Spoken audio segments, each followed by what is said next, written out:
রাসেল আমার সাথে আছে মাসুম এবং শুরু হয়ে গেল ভূত এফএম হন্টেড বাই এয়ারটেল।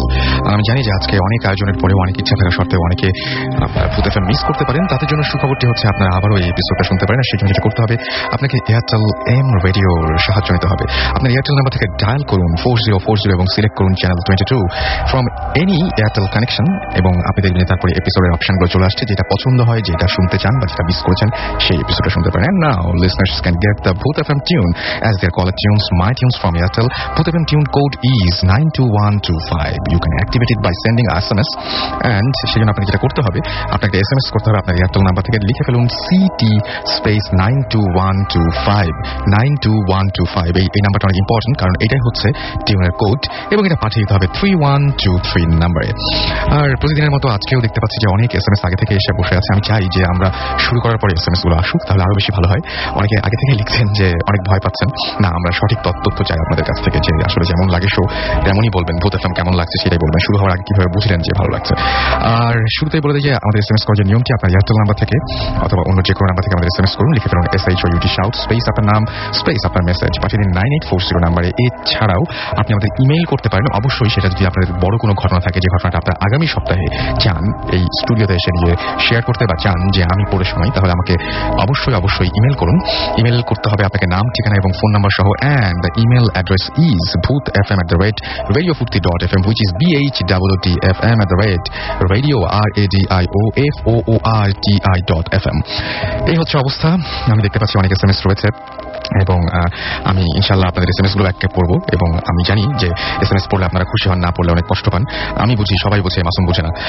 তো আমি এখন সরাসরি ঘটনায় চলে যাই। আপনাদের পাঠানো ঘটনা দিয়ে শুরু করছি। আমাকে এই SMSটি পাঠিয়েছেন আবু তোহা মোহাম্মদ তামাম। এটা কি তামিম হবে কিনা আমি ঠিক জানি না। তিনি একজন পেশায় একজন ছাত্র, মিরপুর 1-এ তিনি থাকেন এবং তিনি বলছেন যে আমার এই ঘটনাটি 2004 সালের। তখন আমি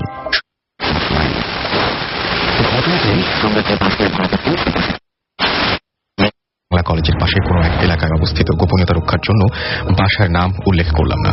3তলা বাসাটির 3য় তলায় বাড়ির কেয়ারটেকার এবং 2য় ও নিচতলায় ভাড়াটিয়া থাকত। বাসাটির পরিবেশ খুব সুন্দর ছিল এবং বাসাটি অত্যন্ত সুন্দর পরিকল্পনা মাফিক তৈরি করা হয়, কারণ এই বাসাতে বাড়িওয়ালাদের থাকার কথা ছিল, কিন্তু বাড়িওয়ালি মারা যাবার পর তারা সপরিবারে আমেরিকা চলে যায়। 2001 সালে নিচতলা ভাড়া নেই আমরা। প্রথম 2 বছর কোনো সমস্যা হয়নি, কিন্তু 3য় বছর থেকে সমস্যা শুরু হতে থাকে। বাসার পশ্চিম পাশে একটি অগভীর জলাশয় ছিল এবং জায়গাটি ফাঁকা ছিল, কেউ সেখানে যেত না। আমি একদিন গভীর রাতে হঠাৎ ছোট বাচ্চার কান্নার শব্দ শুনতে পাই। শব্দটি সেই জলাশয়ের দিক থেকে আসছিল। প্রথমে আমি এটাকে তেমন আমলে দেই নাই, কিন্তু সেই থেকে প্রতিদিন বিভিন্ন ধরনের শব্দ শুনতে লাগলাম, যেমন কুকুরের কান্নার শব্দ, বিড়ালের কান্নার শব্দ। আমার পরিবারের সবাইও সেই শব্দ শুনতে পেত, কিন্তু শব্দের কোনো উৎস খুঁজে পাওয়া যেত না। আজব ব্যাপার হচ্ছে, শব্দগুলো শুধু আমার পরিবারের সবাই শুনতে পেত, অন্য ওপরতলা বা অন্য বাড়ির কেউ পেত না। বাড়িটিতে মোট 5টি রুম ছিল, সবগুলো আমরা ব্যবহার করতাম না। একটি রুম খালি ছিল। তো এবার আমি গভীর রাতে একবার সেই রুম থেকে মানুষের কথা বলার ফিস ফিস শব্দ শুনতে পেলাম। আমি হতবাক হয়ে গেলাম, কিন্তু এসবকে তেমন গুরুত্ব দেয়নি। এবার শব্দ আসা শুরু করলো আমাদের লিভিং রুমের সাথে টয়লেট থেকে। সেখানে কান্নার শব্দ, কিন্তু টয়লেট ছিল ফাঁকা। এরপর টয়লেটের লাইট কেটে গেল। নতুন লাইট লাগানোর 3 দিনের মাথায় আবার লাইট কেটে যায়। এভাবে 1 মাসে 10টি লাইট পরিবর্তন করা হয়। ইলেকট্রিশিয়ানকে ডেকে আনার পরও সে লাইনে কোনো সমস্যাই খুঁজে পায়নি। তারপর থেকে টয়লেটটিতে আমরা লাইট লাগানো বন্ধ করে দিই। আমার মা বরাবরই অত্যন্ত সাহসী ও পরহেজগার, তিনি প্রচুর আমল ও ইবাদত করতেন। তো এসব ঘটনা প্রত্যক্ষ করার পরও তিনি ভয় পেতেন না। তো আমার মা পাশের বাড়ি এক পুরাতন ভাড়াটিয়ার কাছে জানতে পারেন যে আমাদের বাসার যে টয়লেটটিতে সমস্যা হচ্ছিল, সেই টয়লেটটি বেশ কয়েক বছর আগে একটি কাজের মেয়ে আত্মহত্যা করে, যেটি আমরা আগে জানতাম না। পরে কেয়ারটেকার ক্ষমা প্রার্থনা পূর্বক সে আমাদেরকে কথাটি জানায় এবং সে স্বীকার করে। কিন্তু সমস্যার এখানেই শেষ নয়। এসব জানার পরও আমাদের বাসাটি ছাড়ার কোনো সিদ্ধান্ত গ্রহণ করা হয়নি, কারণ আমার মা জানতে চেয়েছিলেন বাসাটির আসল সমস্যা কোথায়। এবার সমস্যা হলো আমার মায়ের বেডরুম সংলগ্ন টয়লেটে। সমস্যাটি হলো টয়লেটে কোনো পানির কল ধরলে ইলেকট্রিক শক খাওয়ার মতো অনুভূতি হতে লাগলো, যার কোনো ব্যাখ্যা আমাদের কাছে ছিল না। এই সমস্যা কিছুদিন পর আমার জন্মদিনের আগের দিন বিকেলে আমরা খাটে শুয়েছিলাম। হঠাৎ ঘুমের মধ্যে আমি স্বপ্নে ওই খাটেই আমাকে বসা দেখলাম এবং 7-8 বছর বয়সী ছোট ছেলে দরজা দিয়ে আমার রুমে প্রবেশ করে আমার খাটের কাছে এসে দাঁড়ায়। ছেলেটির গায়ের রং ছিল কুচকুচে কালো। আমি ভয় পেয়ে গেলাম তাকে দেখে। সে আমার দিকে চোখ বড় বড় করে তাকিয়ে বলল, তুই, তোর মা এবং পরিবারের সবাই এখান থেকে চলে যায়, না হলে একটা বড় ক্ষতি হয়ে যাবে। কথাটি বলার পরপরই সে অদৃশ্য হয়ে গেল আর আমি বিছানা থেকে লাফ দিয়ে উঠলাম। আমার কাছে ব্যাপারটি স্বপ্ন মনে হলো না, মনে হলো সত্যিই ছেলেটি এখানে এসেছিল। তো আমি মাকে গিয়ে সব বললাম। তিনি আমাকে অভয় দিলেন। ঘটনার পরের দিন আমার জন্মদিন ছিল। তো আগের দিন বিকেলে ঠিক সেই সময়ে, আমি যে সময় ছেলেটিকে স্বপ্নে দেখেছি ঠিক সেই সময় আমার মা ফ্লোরে পা পিছলে পড়ে যায় এবং তার কোমরের হাড়ে ফ্র্যাকচার হয়ে যায়। প্রায় 4 মাস পর্যন্ত তিনি বিছানায় শুয়েছিলেন। এরপর আমি মাকে বাসা পরিবর্তনের কথা বলি, কিন্তু আমার মা তখনও বাসা ছাড়তে চাচ্ছিলেন না। এর কিছুদিন পর আমাদের বাসায় এবং ওপরতলায় এক ভয়াবহ ডাকাতি সংঘটিত হয়। যদিও ডাকাতেরা আমাদের বাসা থেকে তেমন মূল্যবান কিছু পায়নি, কিন্তু আজব ব্যাপার হচ্ছে ডাকাতরা যাবার সময় আমাকে এবং মাকে এই বাসা ছেড়ে যাওয়ার জন্য অনুরোধ করে। তারা বলে যে এখানে আপনারা থাকতে পারবেন না, সবাই শেষ হয়ে যাবেন। কিন্তু কেন শেষ হয়ে যাব তার ব্যাখ্যা তারা দিতে পারেনি। শুধু বলেছে এই বাসায় সমস্যা আছে। আর এই সতর্ক বার্তা শুধু আমাদের জন্যই কেন তা বুঝতে পারলাম না। তো এই ঘটনার পর আমরা বাসা পরিবর্তনের সিদ্ধান্ত গ্রহণ করি। বাসা ছেড়ে যাওয়ার 2 দিন আগে আমার মা মেডিটেশনরত অবস্থায় এক ভয়াবহ দৃশ্য দেখতে পেলেন। তিনি দেখতে পেলেন যে তার বেডরুমের এক পাশে অনেক গভীর গর্ত এবং সেই গর্তের মধ্যে দিয়ে পাশাপাশি শোয়া অবস্থায় 2টি পাথরের কালী মূর্তি শুয়ে আছে। মূর্তিগুলো দেখতে 100 বছরের পুরনো মনে হয়। তারপরও আমরা নতুন বাসায় চলে আসি এবং বাসাটি ছেড়ে দিই। আমার মা আমাকে তিনি যা দেখেছেন বললেন। এই বিষয় নিয়ে আমি অথবা আমার মা আর কেউ কার সাথে কোনো এই ব্যাপারগুলো নিয়ে শেয়ার করিনি। এই ছিল ঘটনা। ঘটনাটি সম্পূর্ণ সত্যি এবং আমার ও আমার পরিবারের জীবনের সাথে ঘটে যাওয়া এখানে বিশ্বাস অবিশ্বাস সম্পূর্ণ শ্রোতার উপর নির্ভর করে। আমার নাম সুব্রত কুমার দা। আচ্ছা, আরেকটা ঘটনা চলে গেছিলাম আমি। এই ছিল ঘটনা এবং এই ঘটনাটি আরো একবার বলি। পাঠিয়েছেন আমাদেরকে আবু তোহা মোহাম্মদ তামাম, ছাত্র তিনি, এবং মিরপুর 1-এ তার বাসা, ঢাকায় তিনি বাস করছেন। এই ছিল ঘটনা। এর মধ্যে দেখতে পাচ্ছি যে আপনাদের অসংখ্য SMS চলে এসেছে। আমাকে দীপ্ত লিখেছেন যে ভাইয়া নতুন তিনি আমাদের সাথে জয়েন করেছেন। এছাড়াও আমাদের সাথে জয়েন করেছেন বাঁধন ফ্রম চিটাগং এবং আজ তিনি তার ছোট ছেলে অন্তরকে নিয়ে, অন্তর একা একা শুনছে আমার, তিনি বলছেন যে তার হাজবেন্ড বাসায় নেই এবং তার খুবই ভয় করছে। আচ্ছা, এছাড়াও মিস্টার মোহাম্মদ তুফান আমাদের কুমিল্লা থেকে লিখেছেন যে ভাইয়া আমি নতুন, আমাদের সাথে তিনি জয়েন করলেন। এছাড়াও চিটাগং থেকে দীপু বলেছেন প্লিজ ভাইয়া আজকে আমার SMS-টা পড়ো। আমি পড়ে ফেললাম আপনার SMS। আমাকে পিয়াস SMS করেছেন নারায়ণগঞ্জ থেকে। এছাড়াও আমাকে সবুর খান SMS করেছেন। এছাড়াও আমাকে SMS করেছেন দেখতে পাচ্ছি এখানে সোহান, তিনি রেগুলার আমাদের সাথে থাকেন এবং রেগুলার আমাদের সাথে শোনেন সেটা জানিয়েছেন। আশিক, পপি, প্রিয়া, প্রীতু এবং আমাদেরকে গৌরীপুর থেকে তারা SMS করেছেন এবং তারা বলেছেন তারা ভূত FM অনেক পছন্দ করেন। ফারুক আমাদের SMS করেছেন, লিখেছেন আমি 1 মাস পর ভূত FM শুনছি। মানিক আমাদের SMS করেছেন আমাদেরকে নামটা লেখেনি, শুরুতে বলেছেন ডিয়ার রাসেল। আমি জানি না যে আপনার নামটা কি, শুরুতে নামটা লিখবেন তাহলে খুব সুবিধা হয়। দেলোয়ার নর্দার্ন ইউনিভার্সিটি খুলনা থেকে লিখেছেন এবং তিনি এবং তার রুমমেট একসাথে ছাদের উপরে বসে ভূত FM শুনছেন। এই শীতের রাতে অনেক কষ্ট হচ্ছে, আপনারা নিচে চলে যান কারণ অসুখ করবে এখন ছাদে থাকলে। রনি আমাদের ময়মনসিং থেকে লিখেছেন যে আজকের ঘটনাগুলো তার ভালো লাগছে, কিন্তু ঘটনাগুলো বলাটা ঠিক হচ্ছে না, মাত্র একটা ঘটনা বলা হয়েছে। রিফাত তিনি কক্সবাজারের বিচে বসে আছেন এবং ভূত FM শুনছেন এবং তিনি অসম এনভায়রনমেন্ট, রাইট, শোনাটা অনেক, আপনি অনেক মজা করে শুনছেন বুঝতে পারছি। সাগর আমাদের SMS করেছেন ভূত FM শুনছেন। মুনমুন শান্তিনগর থেকে লিখেছেন যে সামটাইমস আই থিঙ্ক, যে তিনি কখনো সময় তার মনে হয় যে ঘটনাগুলো হয়তো সত্যি নয়। হু নোস, আমি ঠিক জানি না। আপনারাই ঘটনা পাঠান, সুতরাং আপনারা যদি সত্যি ঘটনা পাঠান তাহলে ডেফিনেটলি সেগুলো সত্যি। ব্র্যান্ড বস আমাদের লিখেছেন। জাহিদুল আমাদের SMS করেছেন। আনিকা কবির আমাদের SMS করেছেন। জিকু আমাদের SMS করেছেন। আরো অনেক SMS করেছেন। আমরা ঘটনায় চলে যাব, তবে তার আগে কোনো ব্রেক কি আমাদের দরকার আছে? এখন আমরা ঘটনায় যাবো, একটা ছোট্ট ব্রেক নিয়ে আসছি এবং ফিরে আসছি একটু পরেই। যাবার আগে জানিয়ে দিই যে আপনারা যারা SMS করতে চান তারা এয়ারটেল নাম্বার থেকে বা অন্য যে কোনো নাম্বার থেকে আমাদের SMS করুন, লিখে ফেলুন SHOUT শাউট স্পেস আপনার নাম স্পেস আপনার মেসেজ পাঠিয়ে দিন 9840 নাম্বারে। আর আমাদের ইমেল অ্যাড্রেস হচ্ছে bhutfm@radiofurti.fm। স্ট্রেট ইনটু রেডিও ফুর্তি এন্ড ডোন্ট স্টপ দ্য ফুর্তি। Bhut FM, haunted by Airtel.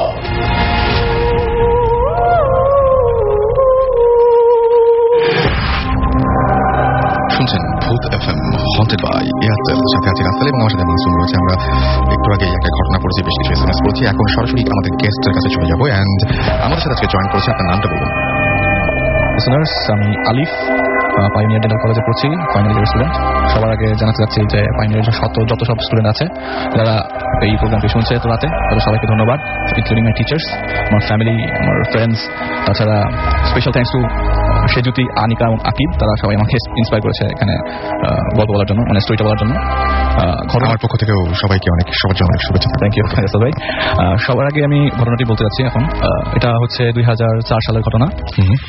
এটা হচ্ছে 20 জানুয়ারি। আমার বড় চাচি ওই দিন মারা যান আর কি। তো মারা যাওয়ার 3 মাস আগে উনি একটা অ্যাক্সিডেন্ট হয় ওনার সাথে একটা রাইফেল স্কোয়ারের সামনে। তো এই অ্যাক্সিডেন্ট ওনার ডান হাতটা ভেঙে যায়। আচ্ছা, ডান হাতটা ভেঙে যাওয়ার কারণে ওনার একটা এক্সটার্নাল ফিক্সেশন লাগিয়ে দেয় ডক্টররা, ডান হাতে একটা লাগিয়ে দেয়। তো এখন আসলে মূল ঘটনায় চলে যাচ্ছি। ওই যেদিন মারা যান সেদিন আমি সারাদিনই বিজি ছিলাম কাজে। তো সন্ধ্যার দিকে দাফন শেষ করি। সন্ধ্যা 7টার পরে বাসায় আসার পর পুরো বাসাটাই থমথম একটা পরিবেশ বিরাজ করে। নরমাল একটা মানুষ মারা গেলে যেরকম পরিবেশ বিরাজ করে সেরকমই বিরাজ করছিল আর কি। কিন্তু ওটার সাথে একটা আলাদা অস্বস্তিকর ফিলিংস আমাদের ফ্যামিলির সবারই মানে হতে থাকে আর কি। পুরো বাসাটা একটা ঠান্ডা মানে গরম পড়ে গেছিল তখন, জানুয়ারি মাসের 20 তারিখ, প্রায় গরম পড়ে যাচ্ছে আর কি। তো প্রচন্ড মানে অত ঠান্ডাও না আবার অত গরম না, একটা কেমন একটা ফিলিংস লাগছিল সবার মনের ভিতরে আর কি। তো আমাদের বিল্ডিংটা 5 তলা, নিচতলায় আমার বড় চাচা থাকতেন, চাচি থাকতেন, আর আমরা থাকতাম 4 তলায়। তো বড় চাচার ওই দিন খুব খারাপ লাগছিল আর কি, অস্বস্তিকর ফিলিংস লাগছে। তো সে বলেছে যে আমি আজকে আমার বাসায় থাকবো, আমি আজকে তোমাদের বাসায় থাকবো। তো সে আমাদের বাসায় 4 তলায় চলে আসে। তো নিচতলা মানে হুজুরদেরকে বলা হয়েছিল যে নিচতলায় কোরআন শরীফ পড়ার জন্য আর কি। আচ্ছা, তো সে 4 তলায় চলে আসে। সন্ধ্যা 7টার পর থেকে এরকম সবারই বলছিল যে আমাদের তো ভালো লাগছে না, কেমন জানি লাগছে। তো এমন অবস্থা যেমন হচ্ছিল যে ওই এলাকায় কেউ নাই, বাট এরকম তো হওয়ার কথা না, একেবারে কথা মনে হচ্ছে কেউ নাই, ওই বাসাটা পুরোটাই খালি, আমরা একাই 4 তলায় সবাই আছি। তো আমাদের অনেক আত্মীয় স্বজন যেহেতু মারা গেছে অনেকেই এসছে আর কি বাসায়। তো সবাই পরিবেশটাই থমথমে ছিল, পুরো পরিবেশটা থমথমে। তো সবাই থাকবে আমাদের বাসায় এরকমটা মানে ফিক্স হয়েছে আর কি, আমাদের বাসায় থাকবে 4 তলায়। তো 10টার পরে প্রচন্ড শো শব্দ, প্রচন্ড মানে এরকম শোষ শব্দ যে আমার জানালাগুলো বাড়ি খাচ্ছিল, ছাদের দরজা খুলছে আর বন্ধ হচ্ছে, খুলছে আর বন্ধ হচ্ছে। আচ্ছা, তো আমরা একটা নর্মাল কন্ডিশনই নিয়ে নিই, কারণ কেউ তখন বাইরে দেখেনি আসলে ঝড় এসছে কিনা। আচ্ছা, আমি শোষ শব্দটা পাওয়ার পরে বারান্দায় যাই। বারান্দায় যাওয়ার পর দেখি যে একটু গাছের পাতা নড়ছে না, আকাশে চাঁদ, তারা পুরোই ক্লিয়ার আকাশ, ঝড়ের তো কোনো কোয়েশ্চেনই আসে না, একেবারেই না। তো শোষ সাউন্ড মানে কন্টিনিউ করছে। তো আমি রুমে চলে যাই, সবাই তসবি পড়ছিল, কোরআন শরীফ পড়ছিল, সবাই সূরা কালার মধ্যে ছিল আর কি। আচ্ছা, তো রাত 12টার পর সাউন্ড আরো বেশি বেড়ে যায়। আচ্ছা, প্রচন্ড সাউন্ড, মানে তখন মানে কি মনে হচ্ছিল যে কেমন একটা ভয় লাগছে, যে একটা মানুষ মারা যাওয়ার পর মানুষ অতটা ভয় পায় না, আমরা তখন আরো বেশি ভয় পেয়ে গেছিলাম। সাউন্ড আরো বেশি গভীর হচ্ছে আর কি, শোষ সাউন্ডটা, বাতাসটা বেশি। তো 12টার পর থেকে একটা সাউন্ড পেলাম। আমি 1টার দিকে ঘুমাতে যাই, প্রায় 1টা বাজে ওই সময় আমি ঘুমাতে চলে যাই। তো আমি যে রুমটাতে ঘুমাবো ঠিক করেছিলাম ওটা আর কি আপনার সিঁড়ির করিডোরের সাথেই। আচ্ছা, সিঁড়ি থেকে ডিরেক্ট রুমে আমার রুমে যাওয়া যায়। আচ্ছা, তো আমি শুয়ে পড়েছিলাম ফ্লোরিং করে শুয়েছিলাম, আমরা সব কাজিনরা একসাথে ফ্লোরিং করে শুবো এরকম প্ল্যান ছিল আমাদের। তো শুয়ে পড়ি আমি 1টার দিকে, যথারীতি শুয়ে পড়ি। 1:20 এমন সময় নিচ থেকে কে জানি উপরে উঠছে, খুব মোটা একজন মানুষ। আমি আগে বলে রাখি, আমার চাচি মারা যাওয়ার আগে 3 মাস আগে যখন অ্যাক্সিডেন্টটা হয় তখন সে মোটা হয়ে গিয়েছিলেন অ্যাক্সিডেন্টের পরে, আর ওনার অনেক ধরনের অসুখ ধরা পড়ে, যার ফলে 3 মাস পরে উনি মারা যান। তো একটা মোটা মানুষ নিচ থেকে উপরে উঠছে এবং খালি পায়ে উপরে উঠছে। নিচ থেকে উপরে উঠার পরে আমি ভাবলাম যে এটা সম্ভবত 5 তলার ভাড়াটিয়া হবে। আচ্ছা, তো ভাড়াটিয়া হলে এরকম হতেই পারে। তো আবার দেখলাম উপর থেকে নিচে নামছে। তো আমি ভাবলাম যে হয়তো কলাপসিবল গেট খোলা, সে বলে লাগাতে গেছে। আচ্ছা, কিন্তু না, আবার 10 মিনিট পরে সে নিচে থেকে উপরে উঠছে। এবার স্টেপটা একটু বেশি তাড়াতাড়ি আগে যেতে ফাস্ট নিচে থেকে তাড়াতাড়ি উপরে উঠে গেল। আমি ভাবলাম হয়তো কলাপসিবল গেট লাগিয়ে উপরে উঠে যাবে, কিন্তু না, আর 10-15 মিনিট পরে এই সাউন্ডটা আরো বেশি গভীর হতে থাকে। খালি পায়ের তালুতে যদি কেউ পাড়া দেয় ফ্লোরে, ফ্লোরিং করার পরে আমি শুয়ে যে সাউন্ডটা পেয়েছি যে প্রথম ধুম ধুম সাউন্ড, নিচে থেকে উপরে উঠছে, উপর থেকে নিচে নামছে। এবার আরো স্পিড বেশি বেড়ে গেল 2টার পরে। আচ্ছা, মনে হচ্ছে যে একটা স্টেপ সে 3টা-4টা করে নিচ্ছে, সিঁড়ির স্টেপগুলা। এখন আমি মানে এটা আমার ফ্যামিলির সবাই শুনতে পায়, সবাই, তার মানে একজনের মনের ভুল এটা নয়। তো সবাই সাউন্ডটা শুনতে পায় এবং আমি মাকে গিয়ে জিজ্ঞেস করি, মা এই সাউন্ডটা কেন আসতেছে? মা বলে যে তুমি এত কিছু খেয়াল করো না, সম্ভবত কোনো ভাড়াটিয়া হবে। কিন্তু আমার মন তো আর সায় দেয় না, আমি বাবাকে গিয়ে জানাই ব্যাপারটা। বাবা বলে যে আচ্ছা ঠিক আছে আমি দেখি। সে দরজাটা খোলে, যখন সাউন্ডটা এর পরের বার সাউন্ডটা হয় সে দরজাটা খোলে, খোলার পর দেখে গ্রিল কাঁপছে। কি ব্যাপার? সে করিডোরে একটা জ্বালানোর পর উপরে এবং নিচে তাকানোর পর কোনো সাউন্ড পায়, মানে কাউকে দেখে না সে, আর ছাদের দরজাটা সে লাগিয়ে দেয়। এরপর আবার সাউন্ডটা হয় এবং সাউন্ডটা এবার বেশি, তাড়াতাড়ি গেল, তাড়াতাড়ি নিচে নামলো। সে তখন আরো বেশি ভয় পেয়ে যায়। সে বাবা নিচে গেল, নিচে গিয়ে দেখলো কলাপসিবল গেট কি খোলা না লাগানো, দেখলো যে কলাপসিবল গেট পুরোই লাগানো। তো নিচে যারা কোরআন শরীফ পড়ছিলেন সেখানে অনেকগুলো হুজুর ছিল, 3-4 জন হুজুর, বড় হুজুর আর ছোট হুজুরা যারা কোরআন শরীফ পড়তে হাফেজ থাকেন। তো ওনারা বললো যে আপনি ঘর থেকে বের হবেন না, ঘরে বসেই আল্লাহ বিল্লাহ করেন, একটা মানুষ মারা গেছে আজকে এখানে, সবাই ভয় পেতেই পারে। হুজুরাও সাউন্ডটা পাই, আমি পরে জানতে পারি। আচ্ছা, তো আমি উপরে চলে যাই, মানে আমার বাবা উপরে চলে আসে। তো আমি বাবাকে জিজ্ঞেস করলাম কি হলো, বলে যে না শুয়ে থাকো তোমরা, কোনো ভয় কিছু নাই, কিছু না। বাবা ছাদের দরজাটা কিন্তু লাগিয়ে দেয়। ওকে, তো এরপরে আবার দরজাটা শব্দ করছিল সেটা তিনি লাগিয়ে দিয়ে তারপরে দরজাটা লাগিয়ে দিয়েছে ছাদের। তারপর আমার থাকলাম 4 তলায়, ছাদ হচ্ছে 5 তলায়, একদম 6 তলায়। তো সে দরজা লাগিয়ে দিয়ে চলে আসে ঘরের ভিতরে, আগেই লাগিয়ে দিয়েছিল। তো সে যখন নিচ থেকে উপরে এসে সিগারেট খেয়ে উপরে এসে দরজা লাগিয়ে দেয়, কিন্তু আমি সাউন্ডটা আবার পাই, এবার আরো বেশি। একজন মোটা মানুষ দৌড়ালে যা হয়, ধাম ধাম ধাম ধাম, মানে সেটা সে ফাটিয়ে ফেলবে। গ্রিল তো কাঁপছেই। বাবা এবার ডিটারমাইন্ড যে না, আমি এবার দরজা খুলে দাঁড়িয়ে থাকবো, দেখি কি হয়। সে 10 মিনিট দাঁড়িয়ে থাকার পরে দেখে যে গ্রিল কাঁপছে, কোনো মানুষের কোনো চিহ্ন সে দেখতে পায় না। জিন বুঝলে কিন্তু একটা চিহ্ন রেখে যেতে পারে, কিন্তু না, কেউ সে কিচ্ছু দেখে না। দরজা খুলে স্টিল দাঁড়িয়ে আছে এবং সাথে আমিও চলে আসি, আমার কাজিনরাও চলে আসে। অ্যাকচুয়ালি কি হচ্ছে বাসার ভিতরে, কিন্তু না, এই গ্রিল তো থামা বন্ধ হচ্ছে না। গ্রিল যেরকম ভাবে কাঁপছে, আমাদের গ্রিলটা মানে পুরো গ্রিলের তৈরি, অনেক গ্রিল থাকে কাঠ লাগানো থাকে, শক্ত থাকে, কিন্তু এটা পুরোটাই গ্রিলের তৈরি, ভালোভাবে মুভ করছে। আচ্ছা, তো আমরা সবাই প্রায় ভয় পেয়েই যাই ওই জায়গায়। ওই সময় মানে আমাদের হার্টবিট বাড়তে স্বাভাবিক। মানুষ মারা গেছে ওই বাসায়, একটু মানুষটা একটু থমথমে পরিবেশ থেকে আলাদা পরিবেশে যেতে চায় মানুষ মারা যাওয়ার পরে, না একটু ভুলে থাকার চেষ্টা করে, কিন্তু না, আমরা ভুলতে পারছিলাম না। মানে অবস্থা খুবই খারাপের দিকে যাচ্ছে, সাউন্ড আরো বেশি বাড়ছে। এমন সময় আমার ভাই, ছোট ভাই আকিব, সে মার সাথে শুয়েছিল। মার রুমটা আমার রুম থেকে আরেকটা রুমে পড়ে। তো সিঁড়ির কামড়ার যে সাউন্ডটা, সেটা তো মা শুনতে মানে ওই সময় যাচ্ছে মানে পাচ্ছে না, কিন্তু আমার মা যখন রুমের পাশে হেঁটে যাচ্ছিল তখন সে সাউন্ডটা আগে পায়। তো আমার ভাই, ছোট ভাই, মানে পেট ব্যথা করছে তার প্রথম। তো সে বলে যে আমি পানি খাবো। পানি খেয়ে আসার পরে সে যখন শুবে মার সাথে, আমার মা ওই দিন ফ্লোরিং করে শুয়েছিল। তো আমাদের যে মানে জানালাটা, মার রুমের জানালাটা, এটা হচ্ছে আপনার দক্ষিণ পাশের, বাড়ির দক্ষিণ পাশে। আচ্ছা, তো ভাই শুবে দাঁড়িয়ে, মানে মাটিতে শুবে, এমন সময় দেখে যে একটা ইমেজ, কিন্তু ওখানে কোনো মানুষ না, ওটা মানুষ না, মানুষের কোনো মানে শেপ না, সাথে একটা ইমেজ, যার সাথে একটা গ্রিল আছে। আচ্ছা, যার সাথে একটা গ্রিল আছে, গ্রিলটা রাউন্ডেড গ্রিল, এবং আমার চাচির হাতে যে গ্রিলটা ছিল সেটাই, সেই গ্রিলটাই, সেই রকম গ্রিলটা, এবং যেভাবে বাঁকা হয়েছিল, যে এক মানে যে শেপে বাঁকা হয়েছিল সেভাবেই, আচ্ছা সেভাবেই গ্রিলটা। তো আমার ভাই সাথে সাথে মাকে দেখে, মা দেখো এটা কি, মা দেখো এটা কি। আমি তো, ও তখন ক্লাস 2-তে পড়ে, ও কাঁপছে, হাত কাঁপছে, হাত পা ঠান্ডা হয়ে গেছে। তো মা বলে কি কোথায়, তো মা পর্দাটা সরিয়ে দেয়। আমার মা হয়তো বা কিছু আন্দাজ করেছে কিনা, আমাকে কিছু বলে নাই, কিন্তু সে বলে যে তুমি শুয়ে পড়ো দরজা। ও রাখা মুড়ি পরে ঘুমিয়ে যায়। আচ্ছা, ফজরের আজান দেয় 4:15 বা 16-তে। তো এরপর থেকে ওই সময় শব্দ কিন্তু হচ্ছিল, সিঁড়ির মধ্যে শব্দ হচ্ছিল, সাথে সাথেই আজানটার সাথে সাথেই শব্দটা চলে যায়। আপনি একটা কথা বলছেন, আপনার বাবার সামনেও জিনিসটা করছিল। বাবা তো দাঁড়িয়ে ছিল, একদম তার সামনে করছে, গ্রিল কাঁপছে, সে দরজা খুলে দাঁড়িয়ে আছে। হ্যাঁ, সেটা মানে যদি কোনো মানুষ হতো বা কিছু, যদি কেউ যদি ঝাঁকাতো গ্রিলটা বা কেউ যদি ধাক্কা দিত, তাহলে আপনি দেখতে পেতেন আমার সামনে ঘটতো ব্যাপারটা। ভাড়াটিরা সবাই ঘুমছিল, সবাই ঘুম, রাত তখন 2-2:30 বাজে, আর তারাও তো জানি বাসায় একজন মানুষ মারা গেছে, তারা চাবি তাড়াতাড়ি ঘুমিয়ে ফেলতে। তো ওইটার মানে ফজরের আজানটা দিল, রাসূল ভাই বিশ্বাস করবে না, দেওয়ার সাথে সাথে শব্দটা ভ্যানিশ, একদম সব চুপচাপ, আগের মতো একদম, কিন্তু থমথমে ভাবটা থেকে যায় তখন পর্যন্ত। তো সবাই তখন ফজরের নামাজ পড়ে আস্তে আস্তে যখন একটু আলো হতে থাকে, তখন সবাই ঘুমাতে যায়। এরপর থেকে 3 দিনের মিলাদ হলো। 3 দিনের মিলাদ হওয়ার পরে মানে এরপরে এই যে বাকি যে 2 দিন গেল, 3 দিনের মিলাদের আগে, সেই 2টা দিনও কি সেই 2টা দিন আমরা ভয়ে ছিলাম, বাট এরকম কোনো অ্যাক্টিভিটিস আমরা খেয়াল করিনি। কি মনে হয় আপনাদের যে ইমেজটা দেখেছিলেন, সেটা কি মানে মনে হয়? ইমেজ মানে কি একটা পর্দা, একটা সাদা পর্দা জানালার পাশে, জানালার পর সাদা পর্দাটা কিভাবে বুঝাবো আমি, মানে একটা মানে আয়নার মধ্যে যদি একটা সাদা কাপড় দেখেন সেরকম, এবং সাথে ওই এটা মানে গ্রিলটা যে লেগে আছে ঠিক তা না, গ্রিলের একটা ইমেজ আসছে এখানে। আচ্ছা, সেটা আমার ভাই যেভাবে বললো যে ভাই একটা কাপড় নড়তেছে। ওকে, সো এখন যারা শুনছেন এই ঘটনাটা, তারা ইচ্ছা করলে এই মুহূর্তে আপনার জানালার বাইরে একবার পর্দাটা সরিয়ে দেখতে পারেন, যেরকম কোনো ইমেজ দেখতে পান কিনা, বা ভালো হয় কিন্তু একবার তাকে চেক করে নিলেন যেরকম কোনো কিছু আছে কিনা, বা কোনো ইমেজ চারপাশে আছে কিনা। আসলে সত্যি কথা বলতে কি, যে হঠাৎ সবচেয়ে বেশি ভয় পাবেন যদি হঠাৎ করে ঘুম ভেঙে যায় এবং সেই সময় দেখেন যে ঘরের মধ্যে এরকম একটা ইমেজ। এনিওয়েজ, আমার কাছে বেশ কিছু SMS রয়েছে, আমি সেই SMS গুলো পড়ে ফেলতে চাই। আমাকে জয় লিখেছেন, SMS করেছেন, এবং তিনি বলছেন আমার একটি ঘটনা আছে, আমার একটি SMS পড়া হয় না। আপনার ঘটনাটি আমাদের ইমেল করে দিন, আমরা নেক্সট উইকে চেষ্টা করবো সেটা পড়তে, বা আপনি চাইলে আমাদের সাথে জয়েন করতে পারেন। যদি আপনার ঘটনাটা ভালো হয়, ডেফিনেটলি আপনি আমাদের কাছ থেকে কল পাবেন। বাপ্পি লিখেছেন যে একটু ভয় লাগছে, আমি আপনাদের নতুন ফ্রেন্ড। আর আমাদের লিখেছেন উই আর 5 ভূত, এবং তারা সবাই মিলে আমাদের সঙ্গে শুনছেন, নাম তো লেখেন নাই। রিদওয়ান বসুন্ধরা থেকে লিখেছেন যে রাসেল ভাই, আমার নেফিউ, আমি এসএমএসটা শেষ করতে পারলাম না। সোহেল চিটাগং থেকে লিখেছেন রাসেল ভাই থ্যাংক ইউ, আমিও আমার 2 ভাই মিলে অনেক SMS পাঠিয়েছি সেগুলো পড়ার জন্য। আচ্ছা, আমি কিন্তু আপনার SMS দেখতে পাই, এবার এটা প্রথম SMS ছিল আপনার, সেটা আমি পড়ে ফেলেছি। মিল্টন নরসিংদী থেকে লিখেছেন যে কেমন আছেন রাসেল ভাই, সবসময় ভালো থাকি, সবসময় ভালোর দলে। তিনি বলেছেন যে প্লিজ এসএমএসটা পড়েন, আমি আপনার SMS পড়ে ফেললাম। ড্রিম কেরানীগঞ্জ থেকে আমাদের SMS করেছেন, এবং তিনি বলছেন ভূত FM শুনে আমার ভয় লাগছে। আচ্ছা, ভয় লাগছে না, কজ আমার সাথে সৈকত আছে। ওকে, তাহলে একা শুনুন। সানি আমাদের লিখেছেন বোর্ড বাজার গাজীপুর থেকে যে আমরা 4 জন মিলে লাইট অফ করে মোমবাতি জ্বালিয়ে গোল হয়ে বসে তোমাকে শুনছি, অন্যরকম অনুভূতি। আমি তো শেষ করে ফেলবো শো, তারপরে আপনারা মোমবাতিগুলো নিভিয়ে দিয়ে ঘর থেকে বেরোবেন কিভাবে সেটা চিন্তা করুন। অয়ন মিরপুর থেকে লিখেছেন যে অয়ন মিরপুর ATM কার্ড থেকে লিখেছেন আর কি।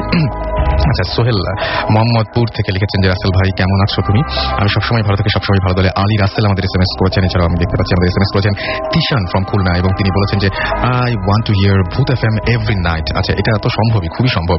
এই পরিমাণ আমরা যদি প্রতিদিন এই শোটা চালাতে চাই, তাহলে আমরা মোটামুটি কয়েকশো ঘটনার মধ্যে থেকে এই কয়েকটা ঘটনা বেছে বের করি। তাহলে আপনি চিন্তা করুন যে আমাদের প্রতিদিন কত হাজার ইমেল লাগবে, মানে প্রতি সপ্তাহে আর কি, এবং প্রতিদিনই আমাদের এরকম কয়েকশো ইমেল দরকার হবে, এবং সেটা হচ্ছে আপনাদের কয়েকশো ঘটনা, যে ঘটনা থেকে সেরা ঘটনাগুলো আপনাদেরকে আমরা শোনাতে পারি। ভূতের রাজা ফাহিম ভাই আমাদের এসএমএস করেছেন মগবাজার টিএনটি কলোনি থেকে। আই লাভ ভূতস। ওকে, সো আপনি আমাদের ভূত এফএম পছন্দ করেন না, বাট ইউ লাভ ভূতস। ওকে, জুয়েল গাজী আমাদের লিখেছেন, রাসু ভাই আমি আপনার এই প্রোগ্রামের খুব ভালো লাগে এবং আমার জীবনে ঘটে যাওয়া অনেকগুলো ঘটনা আছে। আপনাদেরকে চিঠি পাঠানো যাবে, ডেফিনেটলি চিঠি পাঠানো যাবে। রেডিও ফুর্তি আর আমাদের পোস্ট বক্সটি হচ্ছে 984, এখানে আপনি ইচ্ছা করে চিঠি পাঠাতেই পারেন। আমাদের লিখেছেন যে আমার নাম প্রিন্স, আমি শেরপুরে থাকি, আমি এই ফার্স্ট এসএমএস করলাম, আমার বাসায় কেউ নাই, আমি একা একা শুনছি, খুব ভয় লাগছে। ওকে, চিটাগং থেকে দীপু লিখেছেন যে মানে যারা ভয় পাচ্ছেন তাদেরকে আমি বলবো যে আপনাদের আসলে কিছু বলা নেই, আপনারা এনজয় করছেন ভয়টাকে। চিটাগং থেকে দীপু আমাদের এসএমএস করেছেন, আমি আজ একা ভয় পাচ্ছি। আচল এবং অর্নি আমাদের খুলনা থেকে এসএমএস করেছেন এবং তিনি বলেছেন যে উই আর টু সিস্টার্স এবং তারা দুজনেই আমাদের সঙ্গে রয়েছেন একসাথে। So thanks for being with us. এবং যারা এসএমএস পাঠাচ্ছেন তাদেরকে অনেক অনেক ধন্যবাদ। যারা এসএমএস পাঠাচ্ছেন এখন নিয়মটা জানা, তাদেরকে বলে দেই, আপনার মোবাইলের মেসেজ অপশনে গিয়ে টাইপ করুন SHOUT শাউট স্পেস আপনার নাম স্পেস আপনার মেসেজ পাঠিয়ে দিন 9840 নাম্বারে, আপনার এয়ারটেল নাম্বার বা অন্য যে কোনো নাম্বার থেকে। আর চলে যাবো আবারও ঘটনায়, এবং আমাদের সঙ্গে আরেকজন গেস্ট রয়েছেন, তার নামটা আপনার নামটা বলুন প্লিজ। আচ্ছা, এক সেকেন্ড, আমার মনে হয় যে ভাই একটু সমস্যা আছে, আপনি বরং আমাদের সাথে এইখানে এসে জয়েন করেন প্লিজ। জি, ঠিক আছে, একটু কাছ থেকে বলতে হবে। ওকে, হ্যালো ওকে, হ্যালো লিসনার্স, আমি মোহাম্মদ ইরফান খন্দকার বলছি পাইনিয়ার ডেন্টাল কলেজ থেকে। ফার্স্ট অফ অল আমি এই অপরচুনিটি নিতে চাই কিছু মানুষকে ধন্যবাদ জানানোর জন্য, স্পেশালি সব লিসনার্স যারা এখন শুনছেন, এবং পাইনিয়ার ডেন্টাল কলেজে আমাদের 14 ব্যাচের যা স্টুডেন্ট আমাদেরকে সাপোর্ট করার জন্য, এবং যারা শুনছেন এখন আমাদের কলেজের সিনিয়র ভাই বোনেরা এবং জুনিয়ররা যারা শুনছেন, থ্যাংকস ফর ইয়ার সাপোর্ট। এবং অলসো টিচার্স যারা শুনছেন, সবাইকে ধন্যবাদ। আমিও বলবো যারা ইন্সপায়ার করেছেন আপনাদেরকে, তাদেরকে বলবো বেশি বেশি করে ইন্সপায়ার করুন, যাতে আমরা বেশি বেশি করে গেস্ট পাই এবং আপনাদের ভালো ভালো সব ঘটনা উপহার দিতে পারি। And thank you guys. প্রথমে আমরা এখন কাহিনীতে চলে যাই।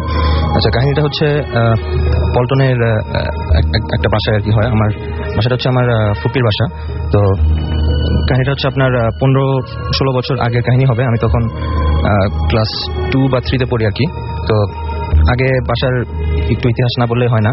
তো বাসাটা হচ্ছে 5তলা বিল্ডিং একটা, এবং খুব পুরানা বিল্ডিং। তো বিল্ডিং এর একটা ট্র্যাজেডি হয় আর কি, মানে বিল্ডিং এর 5তলায় যে ফ্ল্যাট ছিল, আর এটা যেহেতু অনেক পুরানো মানে স্টাইলের বিল্ডিং, সো একটা ফ্লোরে অনলি একটা করে ফ্ল্যাট, খুব বড় ফ্ল্যাট আর কি, 3000 স্কোয়ার ফিটের মতো।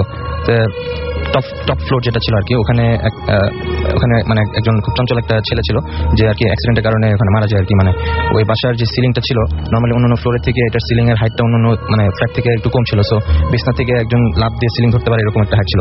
তো খেলা করতে করতে একদিন সে লাফ দিয়ে ফ্যান মানে ঘুরছিল সিলিং এ, এবং তার মাথা ওখানে ফ্যানের মধ্যে লেগে মানে ইনজোর্ড হয় এবং ব্লিডিং এর কারণে মারা যায়।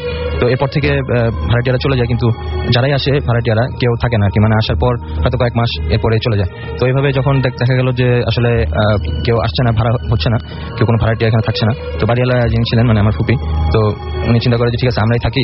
ওনারা যদিও দোতলায় থাকতো, তো ওনার মেয়ে আমার ফুফাতো বোন আর কি, তো উনি চিন্তা করলো যে আমি উপরে থাকি। ওনার এক ছেলে আছে, আমার মানে রিলেশনে আমার নেফিউ হয়। তো যদিও আমার থেকে বয়স অনলি 2 মাস ছোট, তো মানে তো ওনারা দুজন আর কি মানে ইয়েতে টপ ফ্লোরে থাকতো। তো ওখানে আমি, আমার ছোট ভাই এবং আমার যে নেফিউ নাম রাজিন, আমরা 3জন ওখানে যে বারান্দাটা ছিল আর কি, বিশাল বড় বারান্দা, ওখানে আমরা মানে ক্যারাতে প্র্যাকটিস করতাম আর কি। আমার বাবা হচ্ছে একজন মার্শাল আর্টস এনথুজিয়াস্ট, সো আমাদেরকে ছোট থেকেই চেয়েছিল আর কি যে মানে সেলফ ডিফেন্সের জন্য মার্শাল আর্টস শেখানোর জন্য। সো আমাদের একজন সেন্সেটি করা হলো, এবং সে প্রত্যেক সপ্তাহে একবার করে বা তিনবার করে আমাদের এসে ওখানে শেখাতো আর কি, বারান্দাটা আমরা শিখতাম। তো এখন যে কাহিনীটা হলো আর কি, তো ফার্স্ট অফ অল মেইন কাহিনীর আগে বলতে হয় যে আমি ওখানে আমার কিছু ওখানে কিছু মানে অদ্ভুত অনুভূতি হয়েছিল আর কি। ওইটা এই জিনিসটা আমি আগে বলতে চাই। একদিন এরকম মানে আমরা ওখানে প্র্যাকটিস করতাম বিকালে থেকে সন্ধ্যা হয়তো 7টা বা 8টা পর্যন্ত আর কি, 3 ঘন্টা। তো আমরা যখনই আমাদের হতো আর কি, পানি পিপাসা লাগতো, আমরা বারান্দা থেকে বের হয়ে ডাইনিং স্পেসে এসে পানি খেয়ে আবার চলে যেতাম। তো বেশ দূর ছিল আর কি বারান্দা, ডাইনিং স্পেস, এবং মাঝখানে একটা বড় হলওয়ে ছিল, এবং এই হলওয়ের ডান দিক এবং বাম দিক একটা দরজা ছিল, যে দরজাগুলোতে বিভিন্ন রুমে ঢুকে আর কি। তো এরকম একদিন আমি পানি খেতে আসলাম, পানি খেয়ে যখন আমি ব্যাক করছি, তখন সন্ধ্যার পর আর কি, আমাদের প্র্যাকটিস প্রায় শেষের দিকে চলে আসছে। তো আমি ব্যাক করার সময় যে হলওয়েটা, ওই হলওয়েটা খুব একটা উজ্জ্বল মানে ছিল না। মানে ওখানে অনলি একটা লাইটই ছিল, 60 ওয়াটের একটা বাল্ব ছিল। সো আপনারা বুঝতে পারছেন যে একটা ব্রাইটনেস কত হতে পারে, অনেক লম্বা হল। তো এখন ওইখানে আমি যখন হাঁটা শুরু করলাম, ওই হলওয়ের মাঝপথে বাথরুমের দরজা ছিল আর কি, ওখানে একটা বাথরুম ছিল। তো আমি হাঁটা শুরু করলাম, যখন বাথরুমের দরজাটা পার করার পর আমি আমার পিছে আমার ফুটস্টেপস, আমার মতো ফুটস্টেপস আর কি শুনতে পেলাম। মানে ফ্লোরটা যেহেতু ছিল মোজাইকের আর পুরানা ছিল, সো ওখানে মোজাইকের আসলে আপনি মনে হয় বুঝতে পারবেন, মানে মোজাইকের যদি পুরান ফ্লোর হয় পাড়া দিলে কিন্তু একটা শব্দ হয়, কিচকিচ করে একটা শব্দ হয়। তো আমি তো হাঁটলে অনলি আমার শব্দ শুনবো, আমি তো অন্য কারো শব্দ শুনবো না। কিন্তু আমি ওই সময় আমার পিছে অন্য মানে আরেকজনের শব্দ শুনতে পাচ্ছিলাম। তো আসলে আমি ওই সময় ওই জিনিসটা অতভাবে খেয়াল করিনি। মূল ঘটনায় চলে যেতে হলে মূল ঘটনাটা এই জিনিসটার পরে মানে আমার একটু ইয়ে হয়েছিল যে এখানে একটু মানে ঝামেলা থাকতে পারে। আমি আসলে ছোট ছিলাম, আমি জিনিসটা করতে পারিনি। তো কিছুদিন পর থেকেই আমাদের ওখানে প্র্যাকটিস বন্ধ করে দিল। আমার বাবা বললো যে না, এখানে না, অন্য জায়গায় আমাদের ঠিক করা হলো। তো আমি তখন রাজিনকে জিজ্ঞেস করলাম যে কি এরকম কেন। তখন ও তো প্রথমে বলতে চায় না আমাকে, পরে বললো একদিন যে নর্মালি সন্ধ্যার পরে উপরে ওকে একা যেতে দেওয়া হয় না বাসায়।